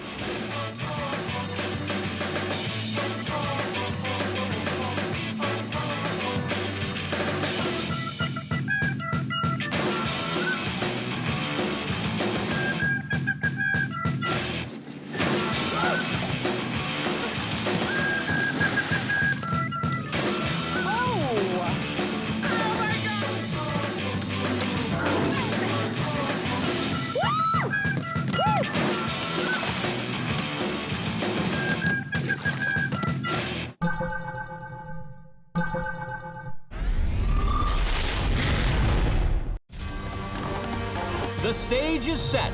Wipeout will set you free! 24 ordinary men and women are about to go head-to-head with the most extraordinary obstacle course ever assembled. Those brave enough must be prepared to endure breathtaking spills, spectacular tumbles, and catastrophic falls. Only the swiftest and fastest four will move on and compete in our final obstacle course, the biggest of them all, the Wipeout Zone, the final step in the journey to $50,000. The epic competition begins now to see who will emerge victorious and who will wipe out. I'm dying! Hello, America, and welcome to Wipeout. I'm John Anderson, here as always with the McCartney to my Lennon, Mr. John Henson. I like to think of myself as the Shirley to your Laverne. Terrific. That works, too. 24 regular guys and gals going to try and conquer the biggest, craziest obstacle course ever assembled. That's right, Laverne. And the one contestant left standing at the end will walk away with $50,000. But before anyone can claim the 50 large, they have to complete the Wipeout Qualifier. And this week, we have a special one. You wanted more balls, America. You got them. An all-ball qualifier featuring the dirty balls, the sucker punch with, more balls, the always irresistible big balls, and finally, the ball swing. Of our 24 fearless competitors, only those with the top 12 times will make it past the qualifier and on to the next round. Handling things from down on the course, as always, the third member of our Wipeout team, Jill Wagner. Okay, thanks, guys. This is James Simpton. Now, he's our very first contestant of the day. Jill spoke with James and his newlywed bride earlier. I'm here with Willa and James, who are our first married couple on Wipeout. Welcome, guys. Hello. Woo! What are you guys gonna do if you win the money? You gonna split it evenly? Heck no, I'm taking it all. Are you kidding? That's enough. So, I guess so. Wow, that's love. Wipeout, I am your daddy! Here goes James, first after the 50 grand, and falling over obstacles where there are none to be found. Looks like newlywed James had some cold feet there. But he is up, headed down the aisle for the first real obstacle, the dirty balls. The object here, jump on these balls to the other side. Oh! See, now that doesn't end James' Wipeout day. He just has to get up and get over to that other platform and try again. And back into the dirty balls. Let's take another look at that. Here's some strategy for you. A face plant off the dirty balls into the mud. Well, he is up and on his way now to our next obstacle. That's the sucker punch. Let's hope his strategy of a light jog works out. Remember, only the top 12 times moving on. Here, James needs to cross that narrow beam without getting socked into the mud. See how he does. Oh, brilliant. Let's take another look at that. James, you may now kiss the bride. Brown James out of the mud. Don't worry, he's okay. Headed up to the big ball. He has to get across the 4 big red bouncy balls to the other side. Doing good, America. See, it's all right, guys. It's totally fine. Oh, man. Can I please see that again? Here's James on the big balls, and there's James off the big balls. Again, this doesn't mean his run is done, but he does have to swim over to that platform to get to the next obstacle, the ball swing. Now, James has to grab onto that big ball, swing across the water, and land on the finish platform. This should be easy. Or not. Did you see his face? Sure did, Jill. It's the look of a man who's already been dragged down by the old ball and chain. James finishes the course with a time of 3 minutes, 18 seconds. Let's see how it holds up against our next competitor, his dearly beloved wife, Willa. Yeah, let's see if his better half can do, well, I was gonna say better, but you can see why they're in love, John. They trip over all the same non-obstacles. Here she goes.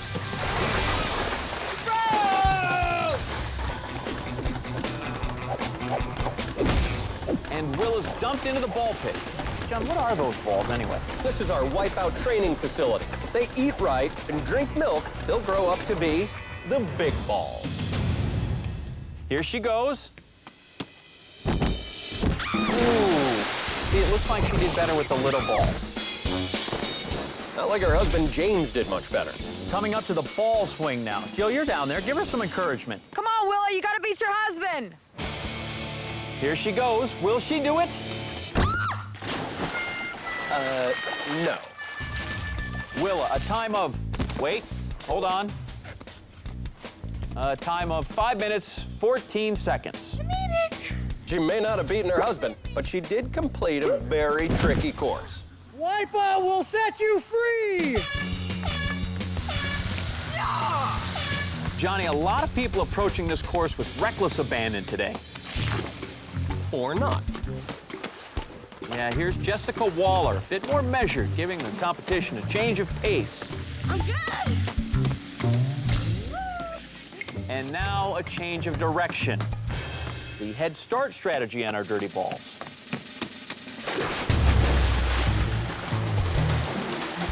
I guess now would be the right time to put on those 3D glasses.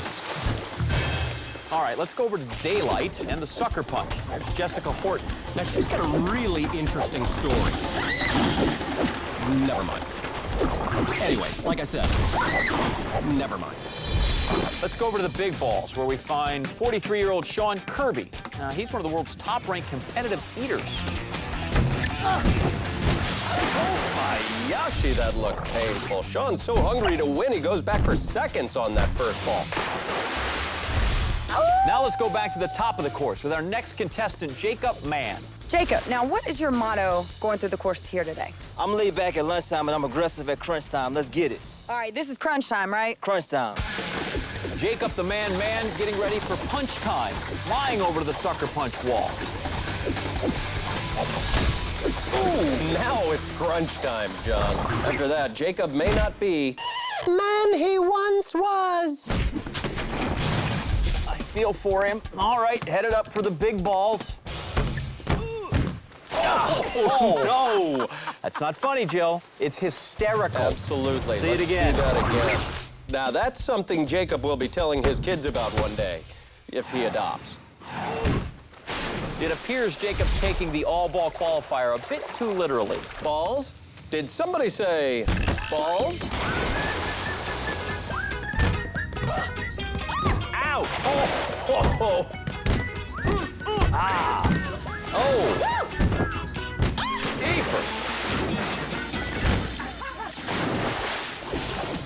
Maybe 20-year-old video gamer Jeremy Olsen can conquer the big balls. He says he's here to prove that jocks have nothing on nerds. Look at this! Our gamer achieving the near impossible here. Threw those big balls clean and on to the next level. Not bad for his first time outside. One last obstacle. That's our ball swing. Very poorly handled there, but still making great time because of those perfect big balls. And at 1 minute, 14 seconds, Jeremy Olson has the best time of the day. Take that, jocks. The nerds are taking over. Not if 20-year-old super jock Casey O'Farrell has anything to say about it. Time for a little revenge on those nerds, John. That's the matchup. Nerds versus jocks. He is off, and look at Casey fly down the ramp. He's carrying a football, lest you confuse him with a nerd, John. Fumble! But don't worry, Casey. Plenty of balls to come. Sucker punch. Big balls. Casey coming up to that last obstacle, the ball swing. Oh, boy, well, he gave it the old junior college try. And despite falling off every obstacle, Super Jock Casey comes in with a time of 1 minute, 38 seconds. Good, but still behind Jeremy Olson. That's Nerds 1, Jocks 0. You know, John, our new obstacle here, the ball swing, causing a ton of trouble today. Ouch! Oh. Beginning to wonder if anyone is going to conquer this thing today. Back at the top of our course, we have the extremely flexible Heather Lawrence. She looks confident and ready to attack. Here she is giving Jill her strategy. I'm gonna win Wipeout and have fun doing it. Well, I'm gonna watch her and have fun doing it. She's on the course now and a force to be reckoned with, John. Wait a second. Are you watching what I'm watching? Sorry, I guess I'm just buying into the hype, John. I'm gonna win Wipeout and have fun doing it. Yeah, this really isn't the competitive spirit I thought I'd see here. Wait a second, what is this, John? She's just kind of easing herself into the mud. We have not seen this before, ever. I'm gonna win Wipeout and have fun doing it. Ah, boo. Heather continuing with the none is more approach. I'm gonna win Wipeout and have fun doing it.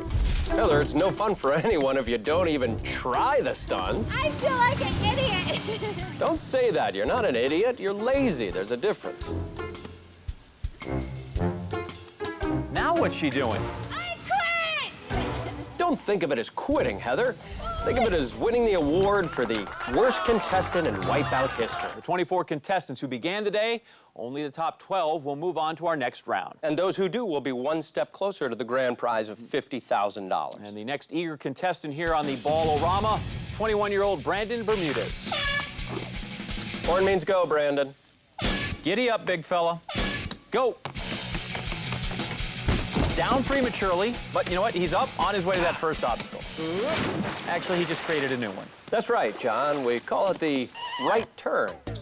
All right, well, he is up, and let's see if he can pull himself together for the first Wipeout sanctioned obstacle, the dirty balls. Oh, this doesn't look good. He missed the first step. Now let's see if he can pull himself together for the second legitimate obstacle, the sucker punch. Well, that doesn't look good either. Perhaps he can pull it together for the big balls. Yeah, because everybody does great on those. True. This definitely doesn't look good. Changed my mind, John. That was awesome. I think that's the best Wipeout yet. I don't know, Jill. I think you may have forgotten about this guy. I love this job. It's great, isn't it? Let's move back over to the ball swing, where we find 105-pound John Ames. Dying. This guy's so skinny, I thought I recognized him from a game of Hangman. Oh, the little fella done in by the ball swing. John, all day, contestants have been trying different strategies on this thing. There's a jump and dump, the hop and drop, and the kicking ball thing. Actually, John, those all look exactly the same to me. Really? Well, let's see if 24-year-old acrobat David Matz can change it up a bit. Earlier, he told Jill his key to conquering the course. I've been training in Chinese acrobatics for a little while under Yinping Zheng. All right, so what else can you do? Wow. Watch your back, Cirque du Soleil. All right, here he goes. Oh, and he made it. No, he didn't. Sliding off. John, I believe he's left his shoe there. Okay, you have to leave not only your shoe, but your whole body up on the platform, David. Sound advice as David dangles in the background. But still, Chinese acrobat David Matz makes it up to the platform in 1 minute, 47 seconds. Jill's with our next contestant. What's your strategy? How are you going to win Wipeout? My cunning good looks, my charm, and I reek of awesomeness, so yeah. That was interesting. Well, Richard told us he thinks vanity's a virtue. Well, that would explain the half shirt. Half shirt, full stride. He is flying to the first obstacle.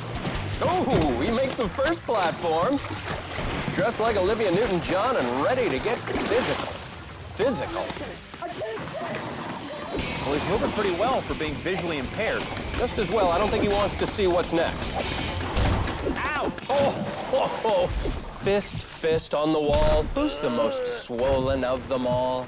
Only a couple of people left here in our qualifier. Let's go back to the start of the course with our next competitor, Dana Jameson. Jill spoke with her earlier. I'm down here with Dana, and she is our youngest competitor here today. Are you excited? Yep. Now, Dana, there's a wide range of competitors here today. Has anyone kind of frighten you or intimidate you a little bit? No. Dana, what about the big balls? Are you afraid of the big balls? Negative. One word, Dana, coming up to the sucker punch wall. John, you think she'll make it through? Negative. Oh, takes a couple of big shots, but she's hanging on. Oh, now she's off. Doesn't that hurt? Yup. You know, John, young Dana's a model. Here she is trying some new poses on the big balls. Work it, Dana. Work it. Show me sexy. You like those techniques? No. Dana modeling the new line of fall. All right, now Dana going up to the ball swing. And she does about as well as everybody else, really. Still, with a time of 2 minutes, 16 seconds, Dana really tore up the course. Well, you know what they say, John. Actions speak louder than word. Our final contestant on the qualifier is self-proclaimed weirdo Ben Kronberg. I'm perfectly calm and everything is fine. Jill spoke to him prior to his run. $50,000. How much nerdy stuff are you gonna buy with that? I am currently talking to this girl in Thailand, and I might be able to use $50,000 to bring her over here. Oh, how romantic. Love comes to Wipeout. Ben on his way to the big balls. I love you, balls. I love you. Perfect.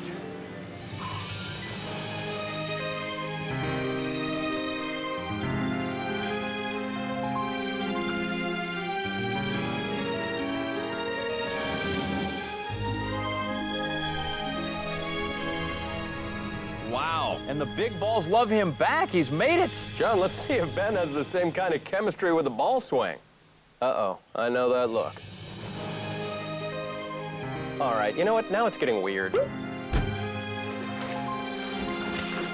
He sticks the landing, the only one of the day, and finishes the course in 1 minute, 36 seconds. Is that it? Is that it? Is that all you got? Is that all? That was beautiful. It certainly was. Do you need a tissue?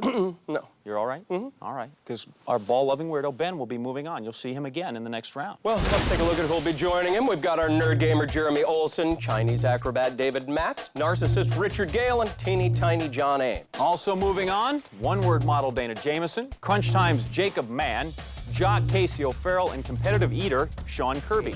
Well, I hope our contestants are ready because the wipeouts are about to go from bad to better. Because this week on the sweeper, they're gonna have to jump through a hoop. Are we lighting it on fire? No. Lining it with knives? Again, no. Shooting it full of arsenic-tipped arrows? Sorry, but no.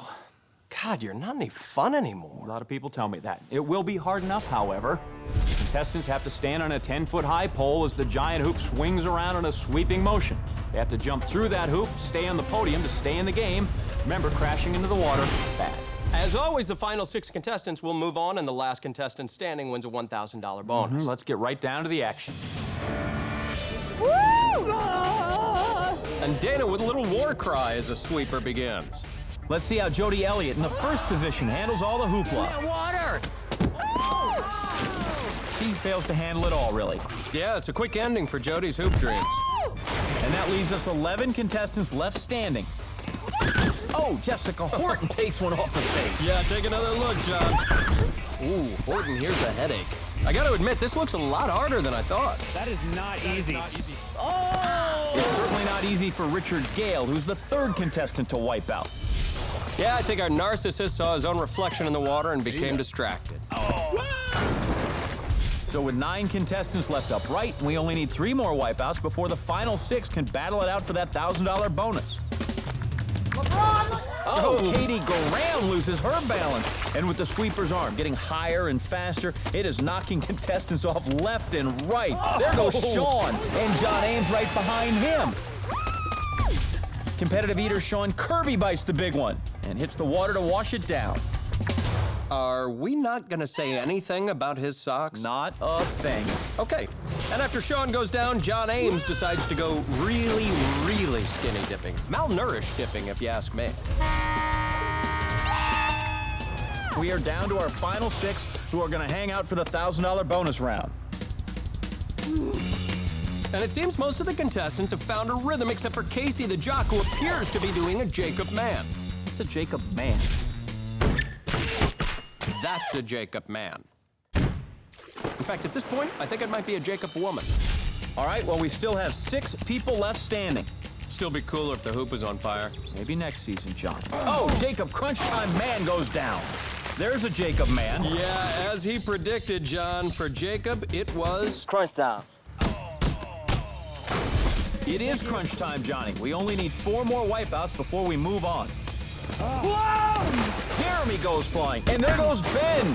Replay. I say give me replay. Yes, outstanding. The nerd gamer Jeremy is out of his element. Being close to a girl surrounded by fresh air and sunshine means game over for this nerd. Then the sweeper, jealous of Ben's relationship with the big balls. I love you, balls. Decides if it can't have him, nobody can. Running out of steam here. Yeah, for real. Oh my God, I'm gonna hurt myself. Sounds like the sweeper's taking its toll on the acrobat, the jock, and our one-word model. Oh, and there goes Dana. She's done. Hey, Dana, I got one word for you. Ouch. You and me, brother, you and me. Right here, right here. So we're down to the final 2. Come on, Dancing Legs, what you got? Come on, miss it, miss it. Who will take home the $1,000 bonus? Ah. Will it be Jock Casey O'Farrell or the acrobat David Matz? It is our acrobat taking the plunge. Cirque du so long, David Matz. Yeah! So Casey the jock will be taking home the $1,000 bonus and moving on with 5 other contestants. Chinese acrobat David Matz, one-word model Dana Jameson, nerd gamer Jeremy Olson, our jock Casey O'Farrell, Crunch Time Zone Jacob Mann, and our ball-loving weirdo Ben Kronberg. And of those 6, just 4 now move on to the wipeout zone and get a shot at the $50,000 prize. Yeah, it's all pretty straightforward, except for one little thing. And 2 words, dizzy dummy. Here's how it works. For 4 rounds, contestants are strapped to the dizzy dummy until they're good and dizzy.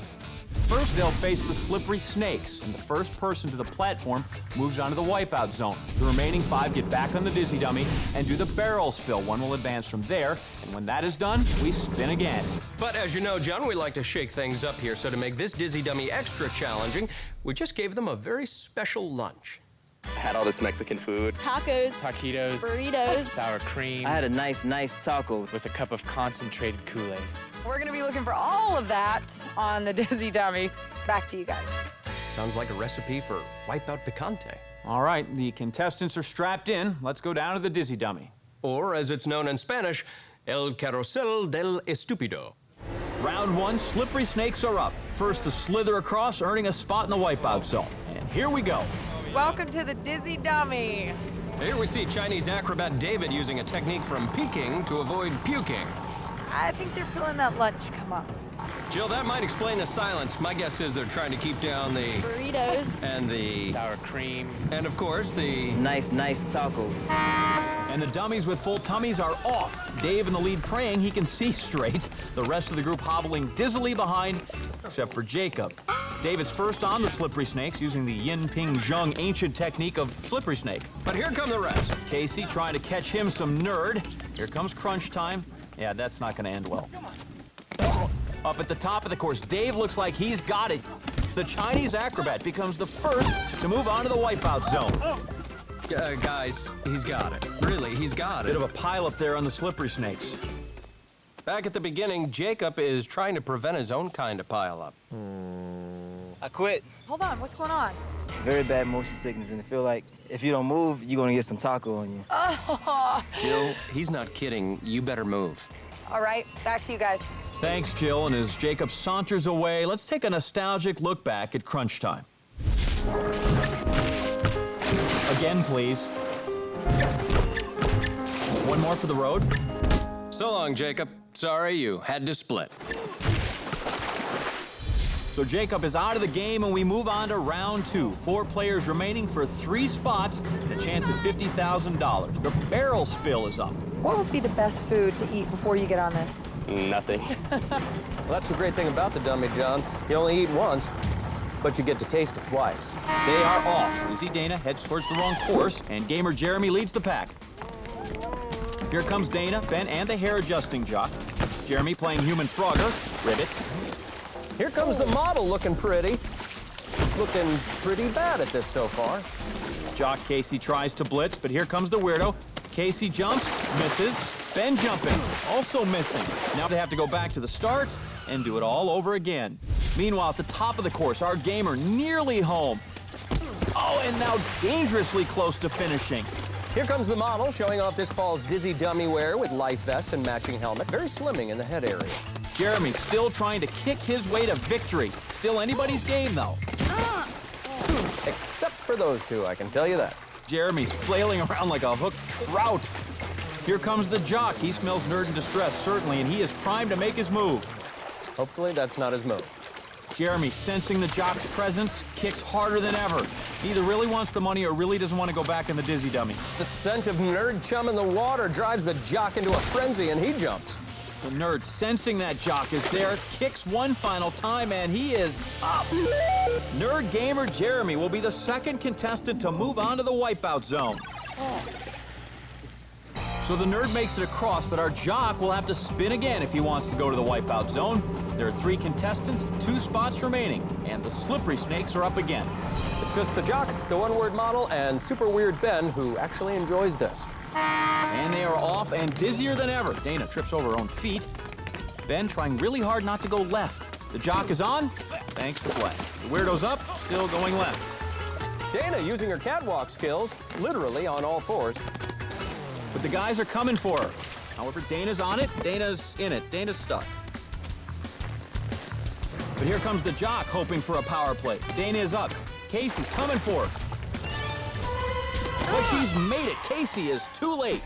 So our last remaining girl, Dana, becomes the 3rd contestant to move on to the wipeout zone. I did it. I did it. That's too many words, Dana. That's actually a sentence. That's more your speed.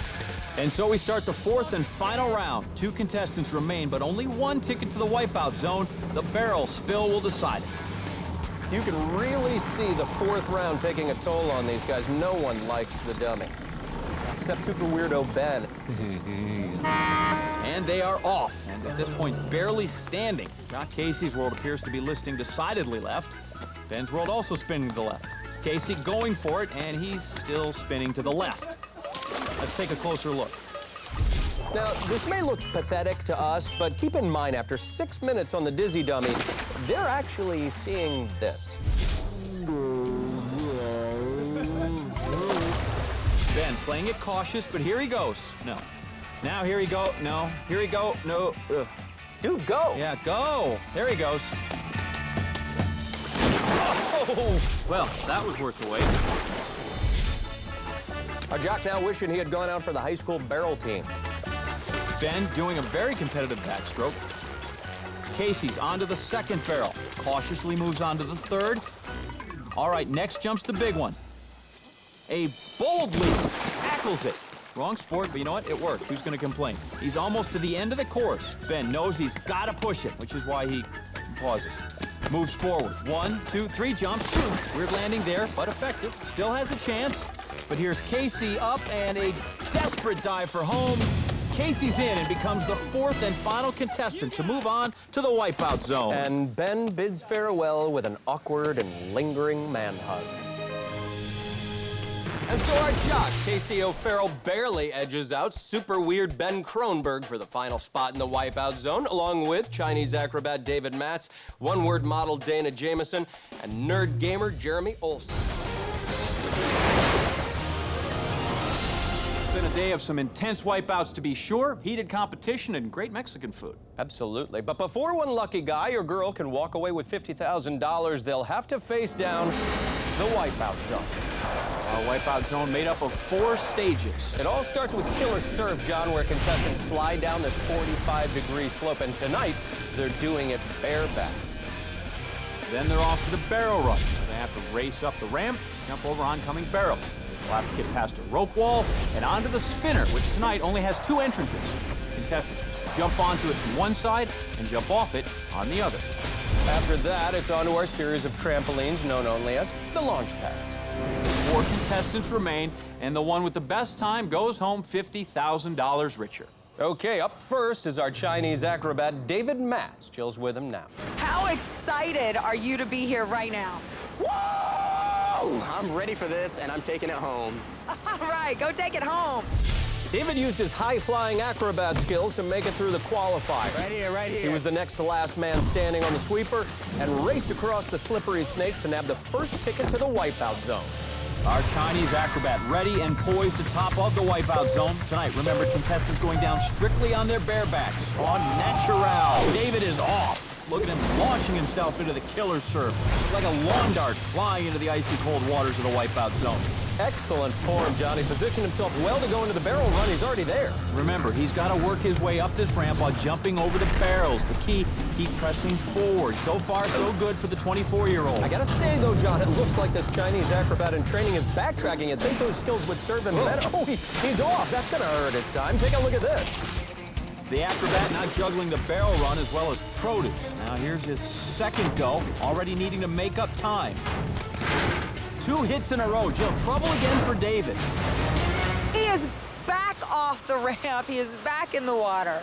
All the barrels have been exhausted. I can't believe this. 3 minutes plus as he steps to the rope wall. He's got to tiptoe across that razor-thin edge there, holding on, and he is falling yet again. As we look at it one more time, another severe blow to the 24-year-old David Matz's time. You got to assume there's fatigue setting in now after the swim off the killer surf and repeated falls off the barrel run. Now it's time for the spinner. And he is on in one leap. Remember, he's got to make it to the opposite end from where he entered. He's going over the top of the spinner, looking good. Perhaps he can make back some of that time. But no, a bad exit strategy there. Taking it right in the solar plexus. Take a look at that. And remember, he's got to swim all the way back up to the spinner, and he continues to burn valuable clock with each of these falls.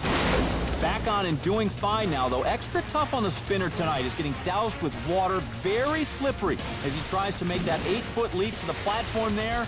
Here he goes. Much better the second time. All right, standing between him and the end of the Wipeout Zone now, only the launch pad. Again, bouncing from one to the next is the way it's done. See how this acrobat does. This should be right up his alley. And it looks like it is so far. Although he looks exhausted, he had 4 falls in the Wipeout Zone, and all that swimming has got to take a toll on 24-year-old David Matz. Bouncing to the last launch pad. Any time saved here will certainly help. $50,000 on the line, and one last 7-foot leap in front of him.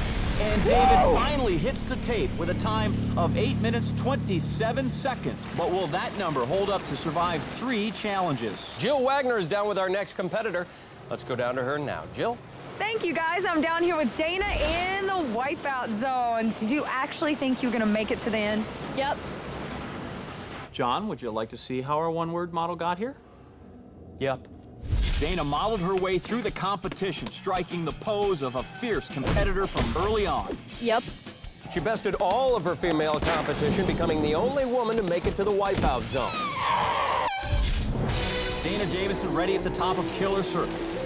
The water is on, and she is off. Dana Jameson off the Killer Surf, our youngest competitor, our lone female, her Wipeout Zone run underway. Let's take a look at that splashy entry. Up onto the barrel run now, doing well early, like David Matz, having easy time with the Killer Surf, but this was David's nemesis here, battling these barrels. He fell off twice. At this point, significantly ahead of David Matz's time. 2-minute cushion built up here, a minute for each of David's falls. Dana Jameson looking great right now. Onto the rope wall. Remember, David took another fall here on this obstacle. Might have been fatigue, could have been a little careless. Oh, trouble now, though, for Dana Jameson. Hanging on. And that takes a great deal of strength as she's pulling herself up. Can she do it? And she makes it. She steadied herself through the rope wall, now well ahead of David Matz's pace at this point. And onto the spinner. No! Remember, she's got to go from one end to the other. Taking the long way around here. David Matz's different strategy went over the top of the center. But Dana's technique paying off. Our top female competitor. Less than 2 minutes. A great time here with only the launch pads to go. But unable to hold here. Never gets a good grip on the netting. Slides down into the water. Forced to go back to the start of the launch pads. Bouncing up and down. Now took a hit to her time. In the drink again. A fall going to that second launch pad. Where did it all go wrong? Take another look. Perhaps the launch pads will be her nemesis, as David Matz's was a barrel run. 2 falls already, and now needing to stay clean. She's wasted a lot of her lead. On her way to the third launch pad. Makes her jump. Will she do it here? Again, looking for a quick time here. The time to beat 8 minutes, 27 seconds of David Matz. If she can pull herself up, she will take over the lead for sure. And a final 7-foot leap is all that separates her from a potential $50,000 payday. And she does it. An impressive time despite the launch pad trouble. 6 minutes, 26 seconds. Wipeout, baby! Dana Jameson beats out David Matz to grab first place. Now, will this one-word model be the first female Wipeout champion? We are in the second half of the Wipeout zone, and one-word model, Dana Jameson, is currently holding down first place. Jeremy Olson, our nerd gamer, is on deck now. Let's take a look at his quest for the $50,000. Jeremy used a cunning mix of brains and brawn and video game logic, racing across the big balls to first place in the qualifier. He conquered the barrel spill and proved that nerds are people too when he kicked his way into the Wipeout zone. Now Jeremy Olson's turn to try and unseat our young model, Dana Jameson. There's the horn, and he is off. 6:26 the time to beat. Down the killer surf at a good 20 miles an hour into that bone-chilling water of the Wipeout zone. A quarter turn there on the finish, moving up now to the barrel run. Remember, this obstacle was the downfall for David Matz. Jeremy's struggling a bit too there in the middle. Starting to get backed up a bit. There are 4 barrels stacked up against him now, pushing him backwards. He's going to just need to plow through here the best he can, managing to work his way finally through that log jam. Our video gamer having trouble getting back onto his feet. Unfortunately, no joystick to help him here, John. This game is real. Now onto the rope wall, and he's sort of white-knuckling it here. You know, the arm muscles tightening up from that strain. See if he can hold on. Loses his footing, now dangling, and he is gone into the water. Critical seconds lost down there with him. A great replay shot from our camera on the rope wall as he goes in. And now waterlogged Jeremy Olson trying to battle his way back through the rope wall. I gotta tell you, it doesn't look good, John. He's spent. This is like doing 25 or 30 pull-ups, and he has dropped yet again. Another costly hit to Jeremy Olson's time. We take another look at that fall that has put this gamer in a big hole. A long way to go. Very little time left to do it. And speaking of time, John, our lone female competitor, Dana Jameson's time of 6:26, starting to look very good right now. Just approaching the spinner. Ruined so many contestants' chances here in the Wipeout zone. Why are you here?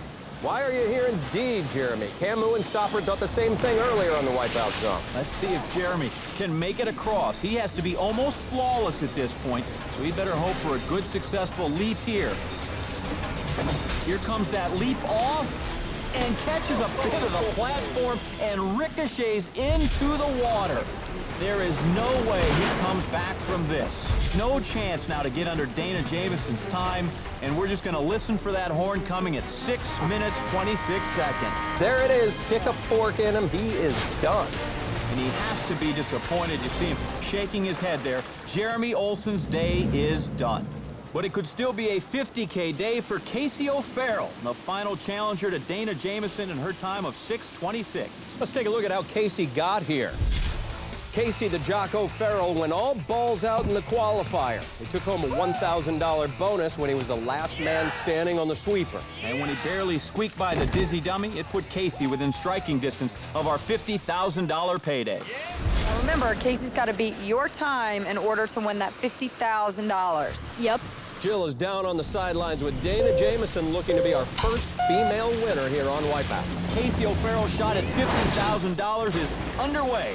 Off the killer surf, we take another look. No inner tubes or sleds today. Just lay back and let it go. Bareback in a jump. Up onto the barrel run, which has challenged all three of our competitors to some degree today. Let's see how Casey will handle this. So far, our jock living up to his reputation as he is just getting after it on the barrel run. Again, this is a man who won the sweeper bonus, so trying to make today a $51,000 payday. Onto that rope wall now, and again, this has ruined many of our competitors. That's right, David Matz took multiple falls on this obstacle, but Casey, no problem. No, over to the spinner in a fabulous time, about a minute and change.